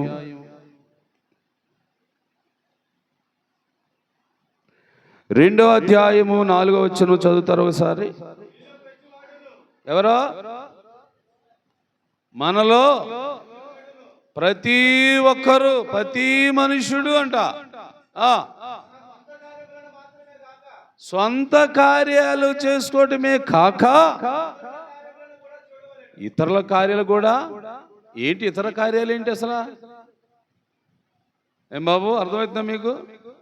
మీ సొంత పనులే కాక, మీ సొంత కార్యక్రమాలే కాక ఇతరుల కార్యాలు కూడా, ఇతరులని కూడా. ఆ తర్వాత ఇంకో మాట, ఇంకో లైన్ చదువు. దేవునికి స్తోత్రం.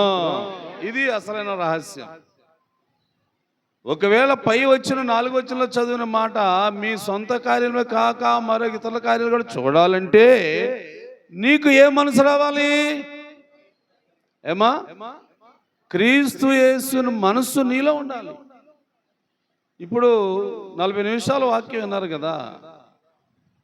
ఎవరిలో క్రీస్తు మనసు ఉందని గ్రహించారు? పిలుపులో ఉంది. మరి క్రీస్తు మనసు లేనివాడు ఎవరని చూశారు? నపుంసకుడు. బైబిల్ ఉంది కానీ మనసు లేదు వాడికి, చదువు ఉంది కానీ దైవ జ్ఞానం లేదు వాడికి. ఆ వ్యక్తికి మారు మనసు కలగాలి అంటే తప్పనిసరిగా ఈ పిలుపు అవసరమా కదా?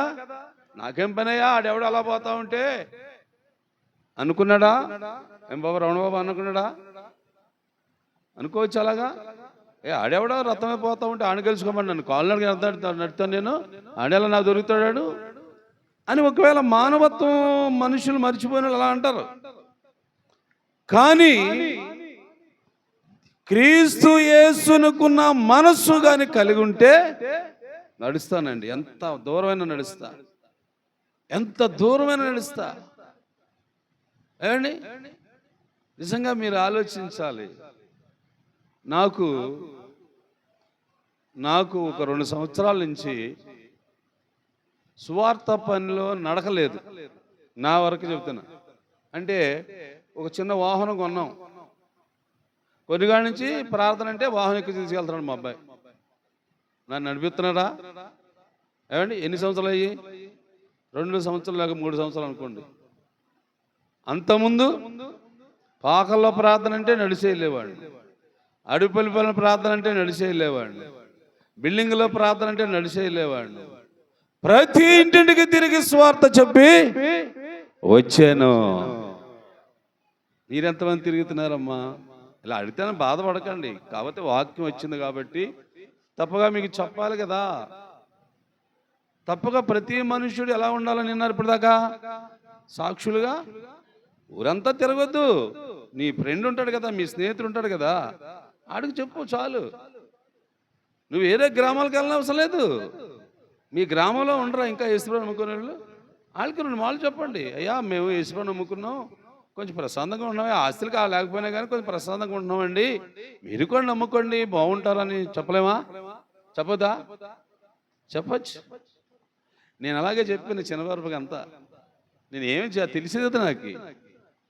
మన చిన్నవరపులో గరికిన బులేకి గారు, చేపల కొండయ్య గారు, ఏమండి వజ్రమ్మ గారు, అలా ఆయన లేదా మన జక్కయ్య గారు, అవునా కదా జక్కయ్య?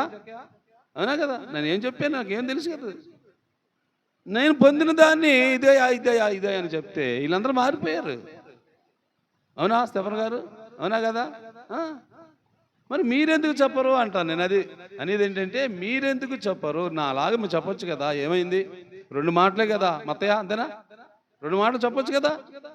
ఎందుకు ఇలా బాధపడతారు, ఎందుకు ఇలా పడతారంటే 2 మాటలు యేసుని నమ్ముకోండి తల్లి, బాగుంటారు. యేసుని నమ్ముకోండియా, బాగుందాం, మనం అందరం బాగుందాం అని ఒక మాట చెప్తే చాలు. అదే నీ సాక్ష్యం. అది చూస్తాడు దేవుడు. ఏమంటే అది చూసి ఏం చేస్తాడు? నువ్వు చెప్పిన వ్యక్తి ఒకరు మారతాడో మరి ఆయన ఇష్టం అది. కానీ దేవుడు నిన్ను ఏం చేస్తాడు? దీవిస్తాడు. అలాగే నన్ను దీవించాడండి. అవునా కదా? ఏమత్తయ్య, నేను చాలా పట్టుకునేవాడినా, చిన్న గోసి పెట్టుకుని చిన్న బండలు వేసుకుని వెళ్ళేవాడిని. ప్రతిరోజు తలపాకు ఉండేది, 24 గంటలు తలపాకు కట్టుకొని ఉండేది. కుర్రాడైనది కానీ తలపాకు ఉండేది నా పొర మీద. అవన్నీ బళ్ళు చెప్పుకోవాల్సిన మాటలు ఇవి. చిన్న గోసి ఒకటి ఉండేది, ఇలా కోనాలు కోసేది. కోనాలు కోసి తెలుసా మీకు? 4 సెంగులు తెలియవు కదా? అయ్యో, కోనాలు కోసి తెలియవా చెప్పనా వీళ్ళకి? 4 సెంగులు అది ఇలా కోలగా లాగేవాళ్ళు, ముందు వెనక ఇంత పడుకుని ఎలబడి. అవి ఏం చేసేవాళ్ళు? ఇలా తిప్పి మొదలు పెట్టుకునేవాళ్ళు. మీరు ఎప్పుడైనా చూసారా ఆడవాళ్ళు, స్త్రీలు? ఇప్పుడు అలాంటి వాళ్ళు కనపడట్లేదు. గోసులు పెట్టుకుని ఆటకెళ్ళి ఎవరు కనపడ, ప్యాంట్లే, జీన్ ప్యాంట్లే, డ్రెస్సులు. ఇప్పుడు గోసు పెట్టుకుని ఆటకెళ్ళి ఎవడలేడు. నేను ఒక్కడు కనపడుతున్నాను వాటర్లో. ఏమండి, అలాంటి స్థితి నుండి దేవుడు ఏ స్థితి తీసుకొచ్చాడు? కనబడుతున్నానా నేను? ఇప్పుడు మీకు కనబడుతున్నాను నేను? ఎలా కనబడుతున్నాను? సేవకుల్లా కనబడుతున్నానా? నో, ఒక ఆఫీసర్లా కనపడుతున్నాను. ఒకసారి మేము ఒంగోలు వెళ్ళాం, మోసపోయింది అమ్మ. ఏమండి అంటుంది. నేను పుసుకు ఏడు పద్దాక ఏమండి అన్నాను. నా చరిత్ర చెప్తే ఆశ్చర్యపోయింది ఆమె. ఒంగోలులో వాళ్ళ ఆఫీసర్లు వాళ్ళు. నేను మా భార్య ముగ్గురు వెళ్ళాము పని మీద, చిన్న పని మీద. అప్పుడు చిన్నోడు కూడా ఉన్నాడు, ఆడు కూడా వచ్చాడు. ఆశ్చర్యపోయారండి. దేవుడు గొప్పతనం ఇది కదా, దేవుడు ఇచ్చిన గొప్పతనం ఇది. ఇది మనకు వచ్చేది కాదు ఇది. కాకపోతే ఇందులో ఒకటి ఉంది మర్మం. ఏంటంటే నువ్వు ఏదైతే మేలు పొందేవో, ఏదైతే నువ్వు అనుభవిస్తున్నావో దాన్ని సాక్షిగా సమాజానికి చెప్పాలా. సమాజానికి చెప్తే నిన్ను దేవుడు అత్యంతంగా ఆశీర్వదిస్తాడు, నిన్ను కనపరుస్తాడు జనానికి.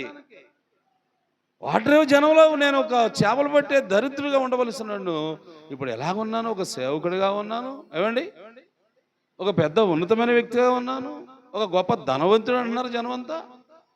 అంటే ఎన్ని విధాలుగా నువ్వు ఆశ్రయించబడతావు చెప్పండి? ఎన్ని విధాలుగా మనం దీవించబడతామో తెలుసా? నీ వృత్తి దీవించబడుతుంది, నీ ఇల్లు దీవించబడుతుంది. ఏమండి, నీ వృత్తి అంటే నువ్వు చేసే పని దీవించబడుతుంది, నీ ఇల్లు, నీ కుటుంబం అభివృద్ధికి వస్తుంది. అయితే ఈ 2 అభివృద్ధికి రావాలంటే మనం ఏం చేయాలా? చెప్పజక్క ఏం చేయాలా? ఇంటికి వెళ్ళి వండుకొని తినేయాలా? ఏం చేయాలా? సాక్షిగా ఉండాలి. చిన్న మాట, నేను మార్పు చెందానయ్యా, నేను మారు మనసు పొందానయ్యా, మీరు కూడా పొందండి. ఇంకెందుకు ఇలాగ ఉంటారు, ఎంతకాలం ఉంటారు? యేసు ప్రభులోనే మనకు అంత సంతోషం, ఆనందం, సమాధానం అని ఒక్క మాట చెప్పండి. దేవుని బిడ్డలారా, ఒక్క మాట చెప్పండి చాలు. ఎక్కువ బోధలు వద్దు. మీ బైబిల్ కూడా మీ చేతిలో ఉండనవసరం లేదు. అంటే మాకు బైబిల్ తెలియదు కదా, మేము చెప్పలేం కదా అంటారు మీరు. నాకు తెలిసా బైబిల్?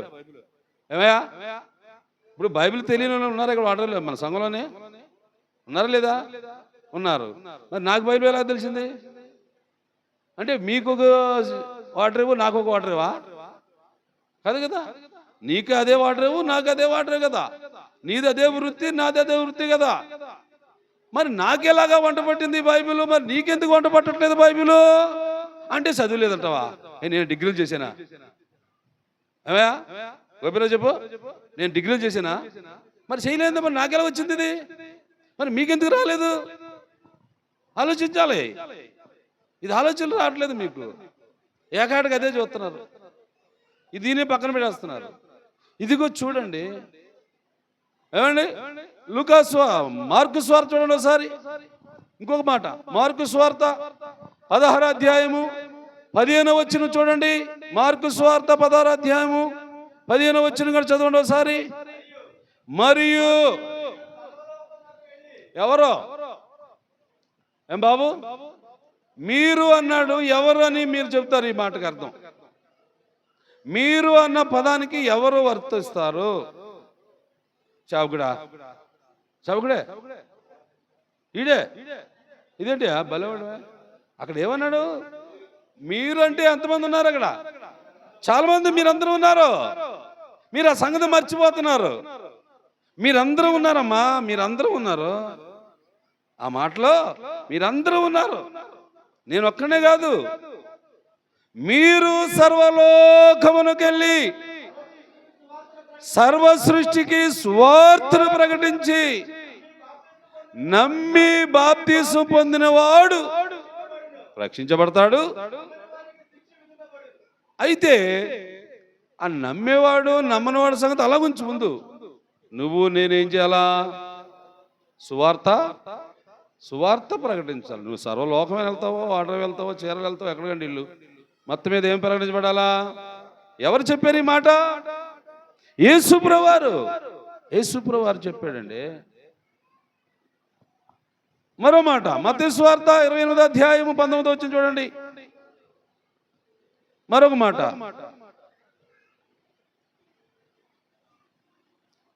28:19. కాబట్టి మీరు వెళ్ళాలా? మీరు ముందు నా శిష్యులు కదా, యేసుప్రభు శిష్యులుగా కదా మనం అందరం. ఏమా ఈ బిరుదు ఆడోళ్ళకు ఉందా అసలు? యేసుప్రభు శిష్యులు ఎవరు చెప్పండి? మొగోళ్ళ ఆడోళ్ళ? జాయి మాట్లాడతారు, నోరు లేనట్టుగా. అక్కడైతే అత్తరు కప్పలాగా, ఇక్కడ వినబడుతుంది. 4 రోడ్లు అవుతుంది, అక్కడ వినబడుతుంది మీ మాటలు. అలా మాట్లాడతారు, పనికిమాలని అంటూ ఉంటాం అనుకుంటాను. నాకు ఇక్కడే మౌనంగా ఉండరా వీళ్ళు? ఎలా నోరు పెద్దగా దాఖలా చేసుకుని మాట్లాడతారో అనిపిస్తూ ఉంటుంది.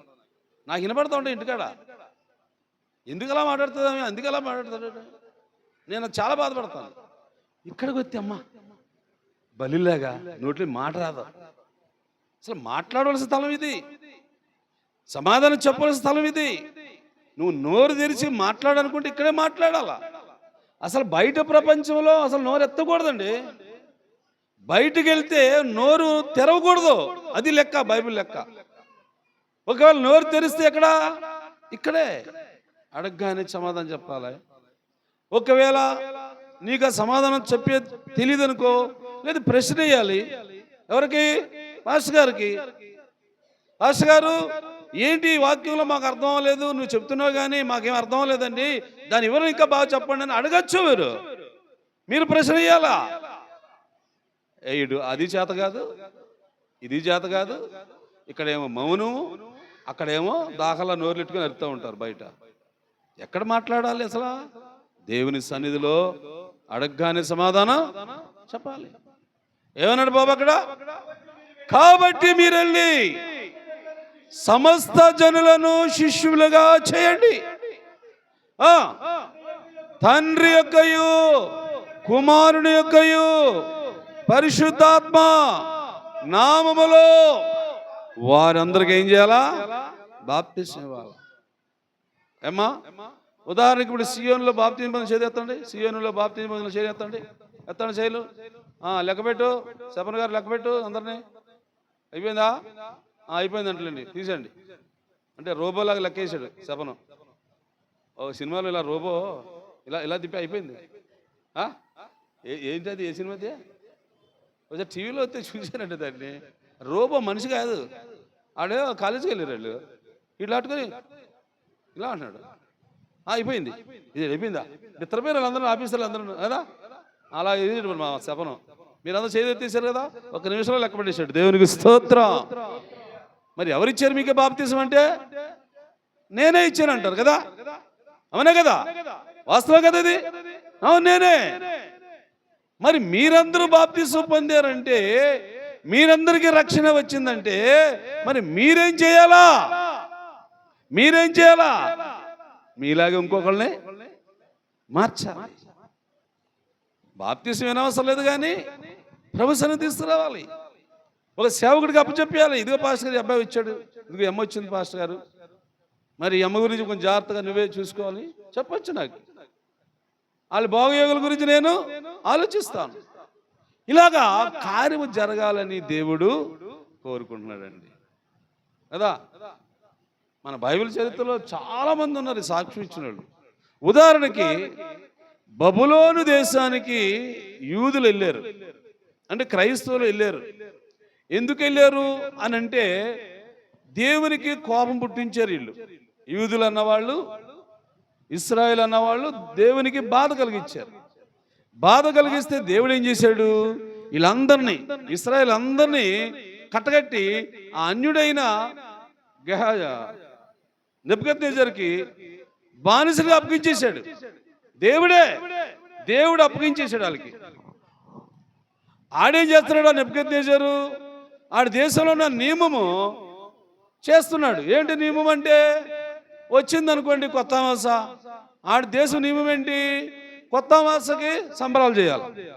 శివరాత్రి వచ్చింది, సంబరాలు చేయాలా. లేదు వచ్చే నెలలో వినాయకుడి బొమ్మ పూజ వస్తుంది, ఇది చేయాల కదా. అలాగా రాజు బొమ్మ చేపించాడు. ఎంతది? 150 మూరల పొడవు, 6 మూరల ఎడలుపు. అలా చేపించి ఇలాంటి ఖాళీ స్థలంలో పెట్టి సాటింపు వేసాడు అందరికి. ఇలా అందరూ వచ్చి 3వ అధ్యాయం దానియేలు గ్రంథం, అందరూ వచ్చి ఆ బొమ్మకు మొక్కాల, ఆ బొమ్మకు నమస్కారం చేయాల. ఓకేనా? విన్నారు? యూదులు వెళ్ళిపోతున్నారు. ఎవరు వెళ్ళిపోతున్నారా? యూదులు వెళ్ళిపోతున్నారు, ఇశ్రాయేల్ వెళ్ళిపోతున్నారు, అన్ని జనులు వెళ్ళిపోతున్నారు. ఎందుకు వెళ్తున్నారంటే, రాజుగారు బాగా కోపం కలవాడు. రాజుగారుగా తలుచుకునే దెబ్బలు కొద్ది ఉండదు. ఎందుకు వచ్చిన మాట కానీ ఆడ చెప్పింది ఒక మాట చేసి వచ్చి పోతలే అన్నట్లుగా అందరూ కట్టగా వెళ్ళిపోతున్నారండి. అందులో ముగ్గురు ఉన్నారు. ఎవరు వాళ్ళంటే యవనస్తులు, మళ్ళా మంచి కుర్రోళ్ళు, సరదాగా తిరగవలసిన వారు. చూడండి, విచ్చల విడితనము కదా. ఇప్పుడు స్వతంత్రం ఎవరికి వచ్చిందంటే మన వాటర్లో ఉన్న యవనస్తులకు వచ్చింది. ఇప్పుడు ఇష్టం వచ్చినగా పాపం, ఇష్టం వచ్చిన దుర్మార్గ పనులు ఏ చేస్తున్నారు ఇప్పుడు. అలాంటి వయసులో ఉన్నవారు ఆ రోజుల్లో కూడా. కానీ వారేమనుకున్నారంటే, వారేమి నిర్ణయించుకున్నారంటే, వారేమి తెలుసుకున్నారంటే, మనము సేవిస్తున్న దేవుడు, ఈ ప్రతిమ కాదు, ఈ బొమ్మ కాదు, ఈ విగ్రహము కాదు. మరి ఎవరంటే ఆయన జీవము కలిగిన దేవుడు అని ముగ్గురు కుర్రాళ్ళు నిర్ణయం చేసుకొని, రాజు కాదు ఆడు బాబు వచ్చినా సరే వినకూడదురా అని తీర్మానం చేసుకున్నారు ముగ్గురు. ఊరు మొత్తం వెళ్ళి మనోళ్ళు అప్పుడు పాతకాలంలో చేసిన, ఇప్పుడు చేయట్లేదు అనుకోండి. పాతకాలం అంటే పాకలో ఉన్న కాలంలో అమ్మోరికి వాళ్ళు ఉండి జెండాలు కట్టి, లక్ష్మణ్ వచ్చిందంటే ప్రతి అప్ప ఏం చేసేది? అప్ప నెత్తి మీద నీళ్లు మోసుకెళ్ళడమే, ఎట్టుకెళ్ళడం, ఆ కొండలా పాతకాలం ఇది. వాటర్ అంతా అలా చేసింది, వాటర్ కూడా అంతే ముందు. అలాగే ఆ దేశంలో కూడా ఆ ఉన్నవారందరూ కూడా నీళ్లు పోసారో ఏం పోసారో పూజ చేశారు, నమస్కారం చేశారు. ఓకే. అయితే ఈ ముగ్గురు కుర్రోళ్ళు వెళ్ళలేదు. వెళ్ళకపోతే మరి ఎవరు చూశారో, ఎవరో మరి తెలుసుకున్నారో, ఈ ముగ్గురు గురించి రాజు చెప్పేశారు. వెళ్ళి రాజుకు చెప్పేస్తే రాజు ఏం చేశాడు? ఎవడరా నా ఊర్లోని నా దేశంలోని ఉన్నవాడు నేను నిలబెట్టిన బొమ్మకి పూజ చేయకుండా, నేను నిలబెట్టిన ప్రతిమకి నమస్కారం చేయకుండా ఎవడరా ఉన్నాడు? ఒరే వాళ్ళ సంగతి తేల్తాము. గుండం ఉంది కదా, గుండము, అగ్నిగుండము 7 అంతలు వేడి చేయండి రా, వాళ్ళ సంగతి తేల్తాను. అలాగని ఈ రాజుగారు నిర్ణయం చేసుకున్నారు. ఏరా మీ గురించి ఇలా విన్నాను, మీ గురించి ఇలా అంటున్నారు వాళ్ళు, నిజమా ఇది? నిజమా ఇది? నిజమే రాజా, నిజమే. మేము సేవిస్తున్న దేవుడు జీవము గల దేవుడు. చప్పట్లు కొట్టండి, చప్పట్లు. మేము సేవిస్తున్న దేవుడు జీవము గల దేవుడు. నువ్వు నిలబెట్టిన ప్రతిమ కాదు, నువ్వు నిలబెట్టిన బొమ్మ కాదు దేవుడు. మేము సేవిస్తున్న దేవుడే దేవుడు. మీ దేవుడు అలాంటాడా? ఏం చేస్తాడురా? మీ దేవుడు ఏం చేస్తాడు? చూస్తున్న సంగతి మీ దేవుడు ఏం చేస్తాడు అని ఈ ముగ్గురిని బంధించేశారు. ఈ ముగ్గురిని బంధించడానికి 3 మంది పెద్ద బలమైన వాళ్ళు ఈయన ముగ్గురు తీసుకెళ్లి ఆ గుండంలో నెట్టేశారు. అంటే సాక్ష్యం అన్న దాని మీద వస్తుంది ఇప్పుడు వాక్యమేనండి. సాక్ష్యం అన్న దాని మీద ఈ మాట. వారి ముగ్గురిని బంధించే అగ్నిగుండంలో వేసేస్తే ఈ వార్త రాజు దగ్గరికి వెళ్ళింది. అయిపోయారు దొంగ యాదవులు. మంచి జీవితం ఉంది, భవిష్యత్తు ఉంది, పాడు చేసుకున్నారు యవనస్తులు. నా మాట వినరా వీళ్ళు సంగతి ఇలాగే బూడిదైపోద్ది అనుకుంటున్నాడు వాడు అక్కడ. అలాగా పొద్దున్న వేసాడు గుండంలోని, సాయంత్రం దాకా చూశాడు. చూస్తే ఎవరి గురించి వార్త వెళ్ళింది అక్కడికి? ఎవరి గురించి వార్త వెళ్ళింది? చచ్చిపోయారు అలాగని. అమ్మో అంగడ కంగారు ఎక్కువ మీకు. మీరు చెప్పాలా?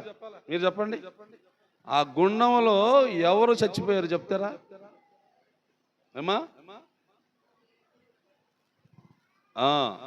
అర్థమైంది అందరికి? ఇప్పుడు మీరు చెప్పండి. మీరు చెప్పండి. మీకు తెలుసా అక్కడ గుండం దగ్గర ఎవరు చనిపోయారు అన్న దానికి మీకు చెప్పాలా?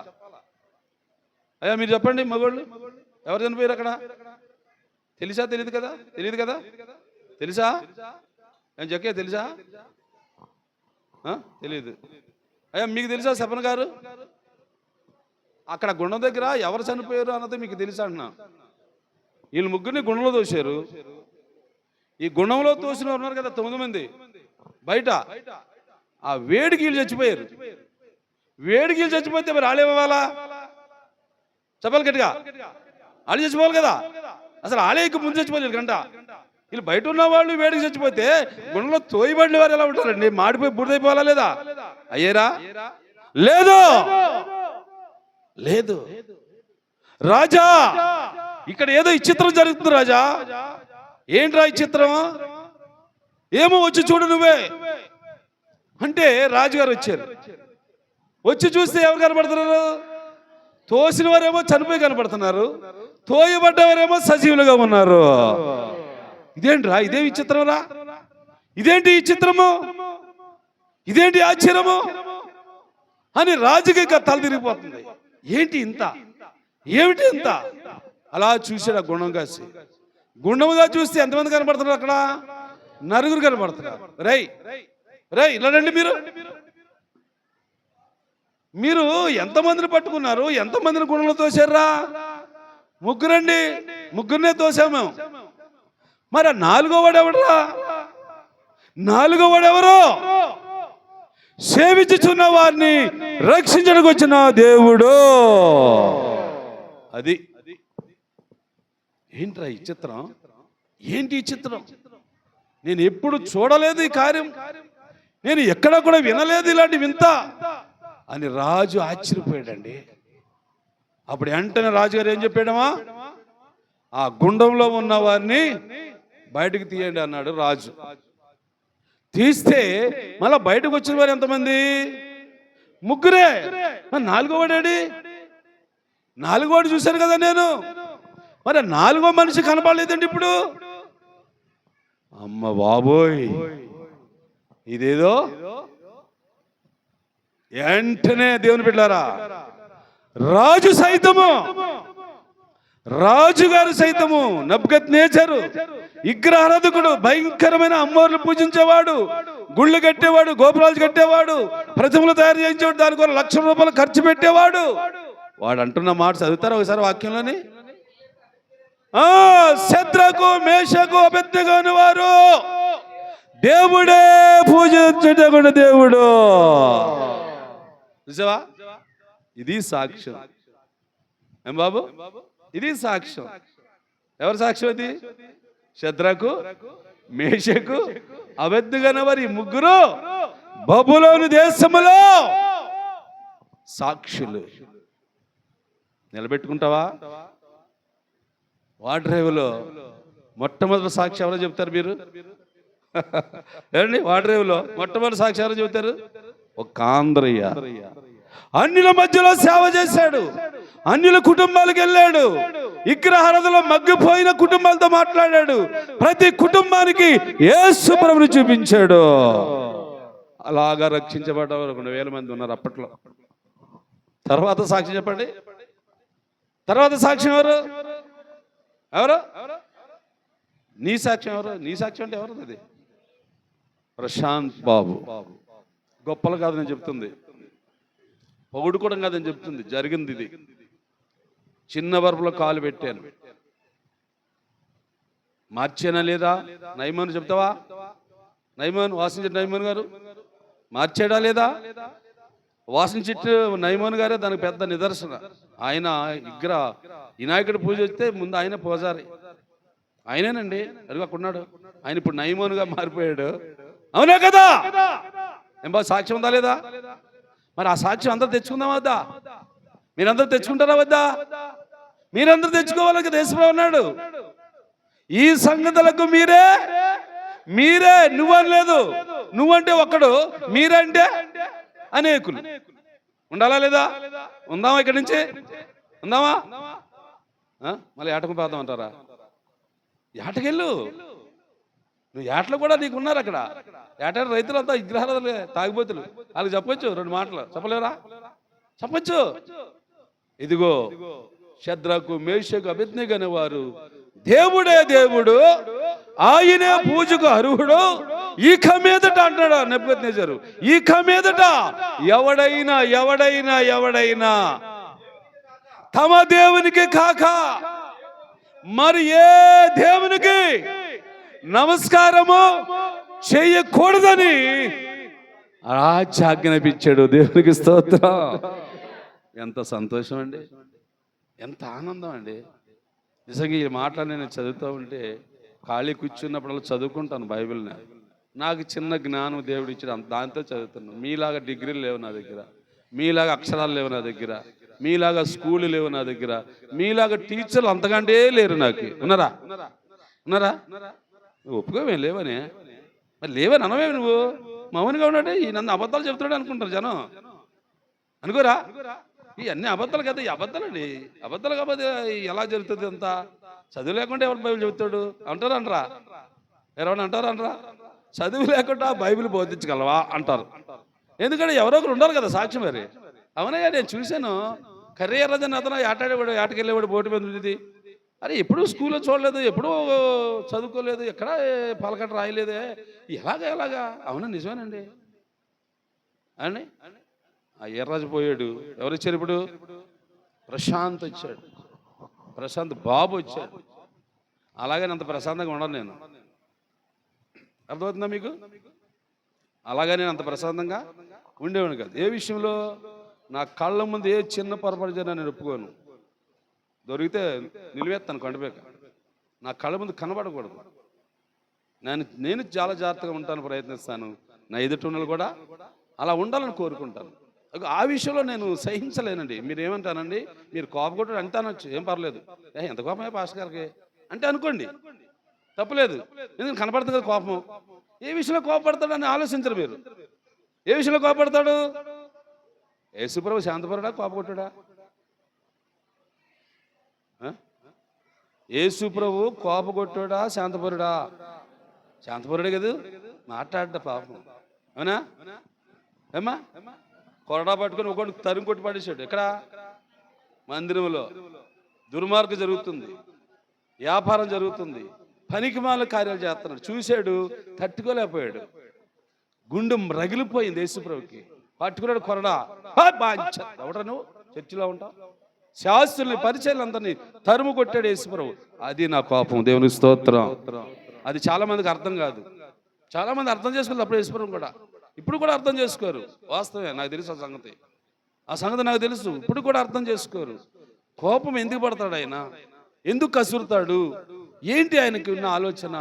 ఎందువల్ల ఆయనకి ఆ కోపం వస్తుంది? ఎవరి వల్ల వస్తుంది? అరే మేము కనపడుతున్నాం, ఆయనకి మాలో ఏదో లోపం కనపడుతుంది, అందుకే ఆయన అంత కోపపడుతున్నాడు అని గ్రహిస్తే మీరందరూ కూడా ప్రశాంతంగా ఉంటారు. లేకపోతే నేను కోపడితే మీరందరూ నిలబడలేరు, సంఘంలో పోతున్నారు అందరు. పోనే ఏం పోతుంది? పొట్టంతా ఏమవుతుందమ్మా? భక్తిహీనులు నిలవలేరు కదా. నిలబెడతారా? భక్తిహీనులు నిలవలేరు.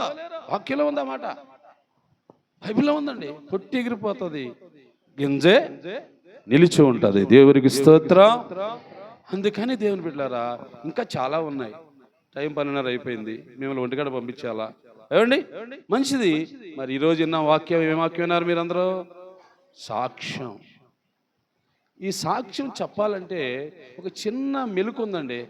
ఒక చిన్న మెలుకే, పెద్దదేం కాదు. ఒక చిన్న మెలుకు ఉంది. అది చదువుతున్నా, బైబిల్లో చూద్దాం. అది హెబ్రీ రాసిన పత్రిక 12వ అధ్యాయం మొదటి నుంచి చదవండి.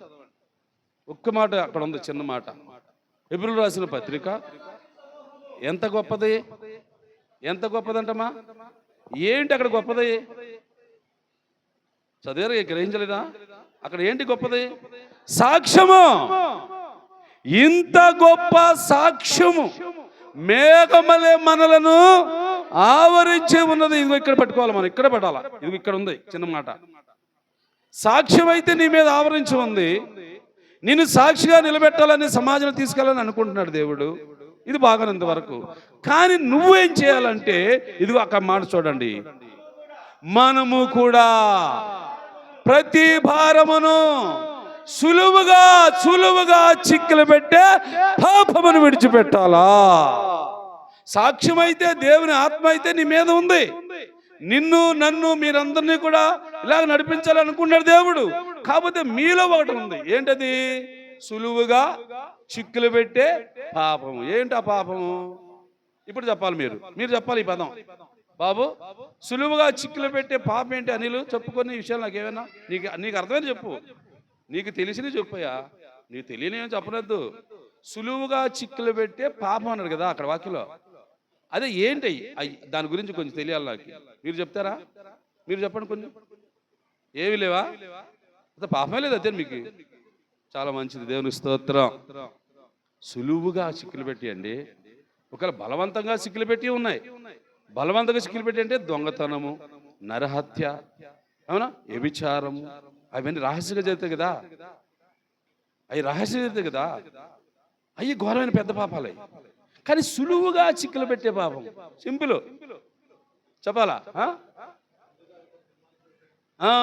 అది అల్లరితో కూడిన ఆటపాట అన్ని చిన్న చిన్న సులువుగా చిక్కులు పాపాలు అవి కదా. ఈ పాపం అనుకో మనం. ఏమో అర్థమవుతుందా మీకు? ఆడోళ్ళకి పోవాలా? మనం మంచి సాక్ష్యం విన్నాను నేను. సిగ్గుపడాను నాకు. ఇలాంటి సాక్ష్యం వినవలసింది నేను అనుకున్నాను. చాలా బాధ వేసింది నాకు. ఒక ఇంటికి వెళ్ళాను. ఆ ఇంట్లో చాలామంది ప్రార్థనకు వచ్చేవాళ్ళు ఉన్నారు. ఆ కుటుంబంలో అందరూ ప్రార్థనలే, అన్యులు కాదు మళ్ళా. అయితే ఆ ఇంటికి ఒక అతిథి వచ్చాడు. ఆ ఇంటికి ఒక అతిథి అంటే చుట్టం వచ్చాడు. ఆ చుట్టం వచ్చి ఏమంటున్నాడంటే, ఆయన అంటున్నాడండి, నేను అనలేదని మమ్మల్ని అన్నట్టారా? ఆయన అంటున్నాడు, పాస్టర్ గారు ఈ ఇంట్లో ఒక్కళ్ళు కూడా ప్రార్థన చేయట్లేదు అన్నాడు. అందరూ విశ్వాసాలు కదా అన్నాను. అందరూ చర్చకు వచ్చేవాళ్ళు కదా, ప్రార్థన ఎందుకు చేయట్లేదంటే ఆయన ఏం చెప్పాడు తెలుసా? ఆయన చూసి చెప్పేశాడమ్మా. ఏం చూసి ఉంటాడు? ఏమి చూసి ఉంటే అది చెప్పుంటాడు ఆయన. నేను వచ్చిన కానీ చూస్తున్న పాస్టర్ గారు ఈ ఇంట్లో ప్రార్థన చేసేవాళ్ళు ఒక్కరు లేడు అంటాడు ఆయన. ఇదేంటంటే అలాగంటావు? చర్చకు వస్తారు అందరూ మన సంఘస్థలే కదా అని నేను అంటాను. నేను వాదిస్తున్నాను వాళ్ళ తరపున. కానీ ఈయనంటాడు ఒక్కడు ప్రార్థన చేయట్లేదు, నేను వచ్చి కానీ చూస్తున్నాను అంటాడు ఆయన. మరి ఏం చేస్తున్నారయ్యా అన్నాను జాయిగా. ఏం చేస్తున్నారయ్యా అలాగన్నాను. ఏం చేస్తారమ్మా? మీరు చేస్తున్నారు ఆ పని. కాకపోతే మీ గురించి నేను ఇంకా వినలేదు. మీ ఇంటికి ఎవడో వస్తాడు చుట్టం, ఆడు చూస్తాడు, ఆ టైంలో నేను వస్తాను మీ ఇంటికి, అప్పుడు ఆడు చెప్తాడు నాకు వీళ్ళు అదేనే బాబు, వీళ్ళు కూడా అదే. పాస్ గారు నువ్వు ఏదో నమ్మేస్తున్నావు కానీ గుడ్డుగా, వీళ్ళు అదే. ఏమయ్యా అంటే వీళ్ళదే. ఏంటి వీళ్ళది వీళ్ళు ఇది అని చెప్పేస్తున్నారు ఏంటి? ఏంట్రా ఏమి జరుగుతుందంటే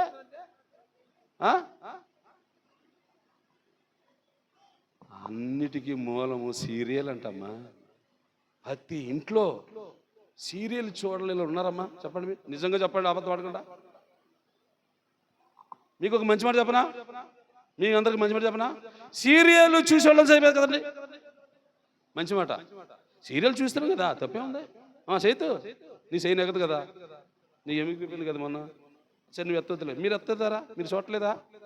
మరి ఎత్తు చెయ్యా, ఎత్తు. అలాగా సీరియల్ చూసేవాళ్ళు అందరూ ఎత్తండి చేతులు. తప్పే, మేము శిక్షలే పడవు ఇక్కడ. సీరియల్ చూసేవాళ్ళు అందరూ చేయలేత్తండి అలా. అయ్యో అయ్యో దేటలా చేయలేత్తమంటేని చూస్తున్నారా లేదా? చూడలేదా? సరే, సీరియల్ చూడలేదు అందరూ చేతి ఎత్తండి. పెడితే సీరియల్ చూడలేదు అందరూ, సీరియల్ చూడలేదు అందరూ చేతులు ఎత్తాలి. అబద్ధం కాదు, దేవుడి సన్నిధి ఇది. ఎత్తండి పైకి, ఇంకా పట్టుకు చెప్పండి. నేను చూడట్లేదు, సీరియల్ అయితే నాకు పడదు, కానీ వార్తలు చూస్తాను, వాక్యాలు చూస్తాను టీవీలో. అయ్యే నా జీవితం నేను చూసేది. మరి ఇలాగా ఇవన్నీ తేల్చుకోపోతే ఎలాగ? ఇవన్నీ మనం గ్రహించకపోతే ఎలాగండి? సులువుగా చిక్కులు పెట్టేస్తుంది కదా సాతాను మనల్ని. ఏదో పెద్దదే పాపం చేయట్లేదు నువ్వు, ఒకళ్ళేం పొడట్లేదు, ఒకళ్ళేం చంపట్లేదు, లేదా దొంగతనం వ్యభిచారం చేయట్లేదు, మంచిదే. కానీ చిన్న చిన్నవి ఉన్నాయి కదా, ఏంటివి? సులువుగా చిక్కులు పెట్టే పాపములు. ఇప్పుడు ఏమంది బైబిల్లోని? ఈ సులువుగా చిక్కులు పెట్టే పాపాలని విడిచిపెట్టాలా? నువ్వు ఆ సులువుగా చిక్కుల పాపాన్ని విడిచిపెడితే ఈ పైన ఆవరించిన సాక్ష్యం ఉంది కదా, ఆత్మ ద్వారా సాక్ష్యం, అది నేను ఆవరిస్తుంది. అది ఆవరిస్తే అప్పుడు నువ్వు నిలబడతావు. అప్పుడు నిలబడి నువ్వు సమాజంలోకి వెళ్తావు. ఒకవేళ సమాజంలోకి వెళ్ళకపోయినా నీ ఇంటి పక్కల దగ్గరికి వెళ్తావు, వాళ్ళకి చెబుతావు 2 మాటలు. మా యేసుప్రభుని నమ్ముకుంటారా, ఇంకెంతకాలం, అయిపోయింది కాలం కూడా అయిపోయింది. యేసుప్రభు చెబుతున్నాడు నేను త్వరగా వచ్చేస్తానన్నాడు, మీరు ఇంకా నమ్ముకోలేదు. మరి రారా మీరు పరలోకం? రేపు పరలోకం వెళ్ళరా మీరు? మేమైతే రెడీ అయిపోయాం, మేమైతే సిద్ధంగా ఉన్నాం. యేసుప్రభు ఎప్పుడైతే అప్పుడు వెళ్తాం, వచ్చిందా ఇక్కడ ఉంటాము, వస్తే వెళ్ళిపోతాం. మరి మీరు అని మాట చెప్పండి అమ్మా, మీకు పుణ్యం ఉంటుంది. మిమ్మల్ని అదే బ్రతిమాలుతున్నాను నేను. మీ ఇంటి వాళ్ళకి చెప్పండి. ఎందుకే ఆ సీరియల్ పనికిమాలదానా? చర్చికి వస్తున్నావు కదా, నువ్వు నాతో కూడా వస్తున్నావు కదా, మరి ఏంటి గుణం మారదేంటి నీకు? అంటే ఈ పాపం చేస్తానే ఉంటావా నువ్వు? పాపం అలాగే బైబిల్లో రాసి ఉంది కదా, ఏమా సులువుగా చిక్కులేడు పాపం ఉంది కదా బైబిల్ని. అదేంటి అన్నాడు? ఇదే.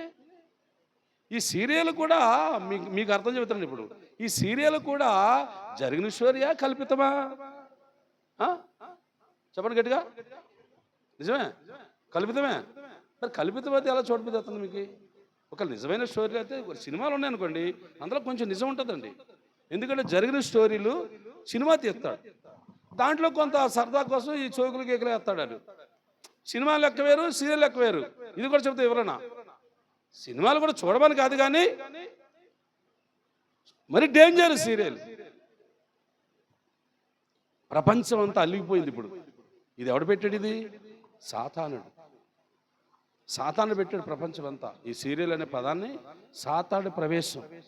ఒక్కడిని ఏమండి క్రైస్తవులుగా ఉండనీయకుండా నాశనం చేయటానికి ఇది పెట్టేశాడు. జనం దేనికి ఆకర్షింపతో చూస్తున్నాడు సాతానుడు చేసే ప్రయోగం వేరుగా ఉంటుంది, యేసుప్రభు చెప్పే ప్రయోగము వేరుగా ఉంటుంది. అప్పుడు దేన్ని పాలవాలి? మనం అందరం యేసుప్రభు చెప్పిందే పాలవాలి. ఇప్పుడు ఈరోజు ఏం చెప్పాడు యేసుప్రభు అంటే? సాక్షిగా ఉండు, క్రీస్తు సాక్షిగా ఉండు, నీ ఉన్న ఊర్లో సాక్షిగా ఉండు, నీ ఇంట్లో సాక్షిగా ఉండు, నీ భర్త అయినా నీ భార్య అయినా నీ బిడ్డలైనా చెప్పాలి నీ గురించి సాక్ష్యం. మా అమ్మ అండి, నేను చెప్తాను మా అమ్మ గురించి. ఎన్నిసార్లు చెప్పాను గోపిరాజు? మా అమ్మ గురించి చెప్పేవాడు ఉన్నాడు, వాటాలు ఎలాగా చెప్పేవాడన్నా? ఎందుకు చెప్పలేదు? అది ఎవరు తప్పు అంటారు? అమ్మదే. ఎందుకంటే కొడుకు ఎదుట కనబడట్లేదు. ఎలా కనబడట్లేదు? ప్రార్థన చేసినట్టుగా చూడలేదు కొడుకు. మా అమ్మంది. మా అమ్మని ఎలా చూశాను నేను? ప్రార్థన చేసేది మోకాళ్ళని, మోకాళ్ళు వేసి ముసలని సరే మోకాళ్ళు పారదండి దాని దగ్గర. అది చూశాను నేను చూశాను. అందుకే నేను చెప్పకుండా ఉండలేను. మరి మీరు కూడా చెప్పాలా లేదా ఏమా? సరే మీరు చెప్పకపోయారు అనుకోండి, ఇప్పుడు మీరు కన్నారు కదా పిల్లల్ని, మీరు తల్లులేరా లేదా? అయ్యా వీళ్ళంతా తల్లులు. మరి అయినప్పుడు మీ పిల్లలు చూడాలా లేదా? మిమ్మల్ని ఏం చూడాలా? సీరియల్ చూస్తుందా మా అమ్మ, ఇప్పుడు అన్నం పెడితే ఎట్ట పెట్టదా, ఇంకా అవ్వలేదంటది. ఇది అంటున్నాడు ఆడేమంటున్నాడమ్మా, టైం ఎక్కువైపోయింది కదా మీకు, ఎక్కువైపోతుంది అంతే. మంచి మాట వెళ్ళినప్పుడు టైం చూస్తాం, అదే పనికిల మాటలు అయితే టైం చూడడం కదా. అవునా? అదనో పంతనా? మంచి మాటలు అయితే టైం చూస్తాం, ఇంకా ముగించడేంటి, టైం అయిపోతుంది అంటాం. అదే ఆ మాటలు అయితే టైం కాదు మొదలు ఇదే చూస్తాం. ఏం జరిగిందా, ఏం చెప్తాడు, ఏం చేస్తుంది, అత్తను ముట్టుకలు ఎత్తదా, ఎత్తది. ఆ తోడుకలు వచ్చి దీనికి టైం లేదు ఉందా? జాగ్రత్త పడదాం. భవిష్యత్తు దినాలు కొద్ది దినాలు ఉన్నాయి మనకి. త్వరలో యేసుప్రభు రాబోతున్నాడు, వచ్చేసి టైం అయిపోయింది. ఆయనకి ప్రపంచమంతా స్వార్థ వెళ్ళిపోయింది అనుకోండి, టీవీల ద్వారాగా ఆ ద్వారా ఈ ద్వారా వెళ్ళిపోయింది. ఇప్పుడు ఇక స్వార్థ చెప్పడానికి లేదు అవకాశం. ఇందాక చెప్పాడు కదా, ఆ రాష్ట్రంలో మందిరాలు మూతపడిపోయాయి, రేపు మన రాష్ట్రం వస్తుంది, మనవి మూతపడిపోతాయి, రేపు పక్క రాష్ట్రం వెళ్తుంది, అక్కడ మూతపడిపోతాయి. ఇంక ఇలాగా దేశం అంతా రాష్ట్రాలని మూతపడతాయి, సువార్త ఉండదు. అదే కరువు అని బైబిల్ రాస్తుంది. సువార్త వల్ల కరువు ఉంది బైబిల్లో. ఆహారం కాదు బైబిల్ కరువు, మన నీళ్ళు లేక కాదు కరువు, సువార్త ఉండదంటే కరువు. అది కరువు వస్తుందని బైబిల్లో ఉంది. ఈసారి దేవుడి చిత్తం అయితే మరోసారి చూడండి చెప్తానండి, చూపిస్తాను వాక్యాలను మీకు. కాబట్టి సాక్షులుగా ఉండండి. కొంచెం చిన్న సాక్ష్యం, నువ్వు పొందిన మేలే, అంతకంటే నువ్వు వాక్యాలు లేఖనాలు తిరగేసి వద్దు. నువ్వు పొందేవు కదా ఏదో మేలు. ఇప్పుడు నయమాన్ గారు ఉన్నారు అనుకున్న ఉదాహరణకి, నయమాన్ గారు యేసుని నమ్ముకున్నావు, ఏమంటే ఏం చెప్తాడు ఆయన, నాకు గొప్ప కార్యాలు చేశాడని చెప్తాడు. ఆయన చెప్తున్నాడు కదా, చాలా మంది చెప్తున్నాడు. అదే చెప్పండి, నువ్వు పొందిన మేలే యేసు ప్రభు ఇలా చేశాడు నాకు, నువ్వు కూడా వస్తే నీకు చేస్తాడని చెప్పంతే సాక్ష్యం. అదే సాక్ష్యం, దానికే దేవుడు ఇష్టపడుతున్నాడు.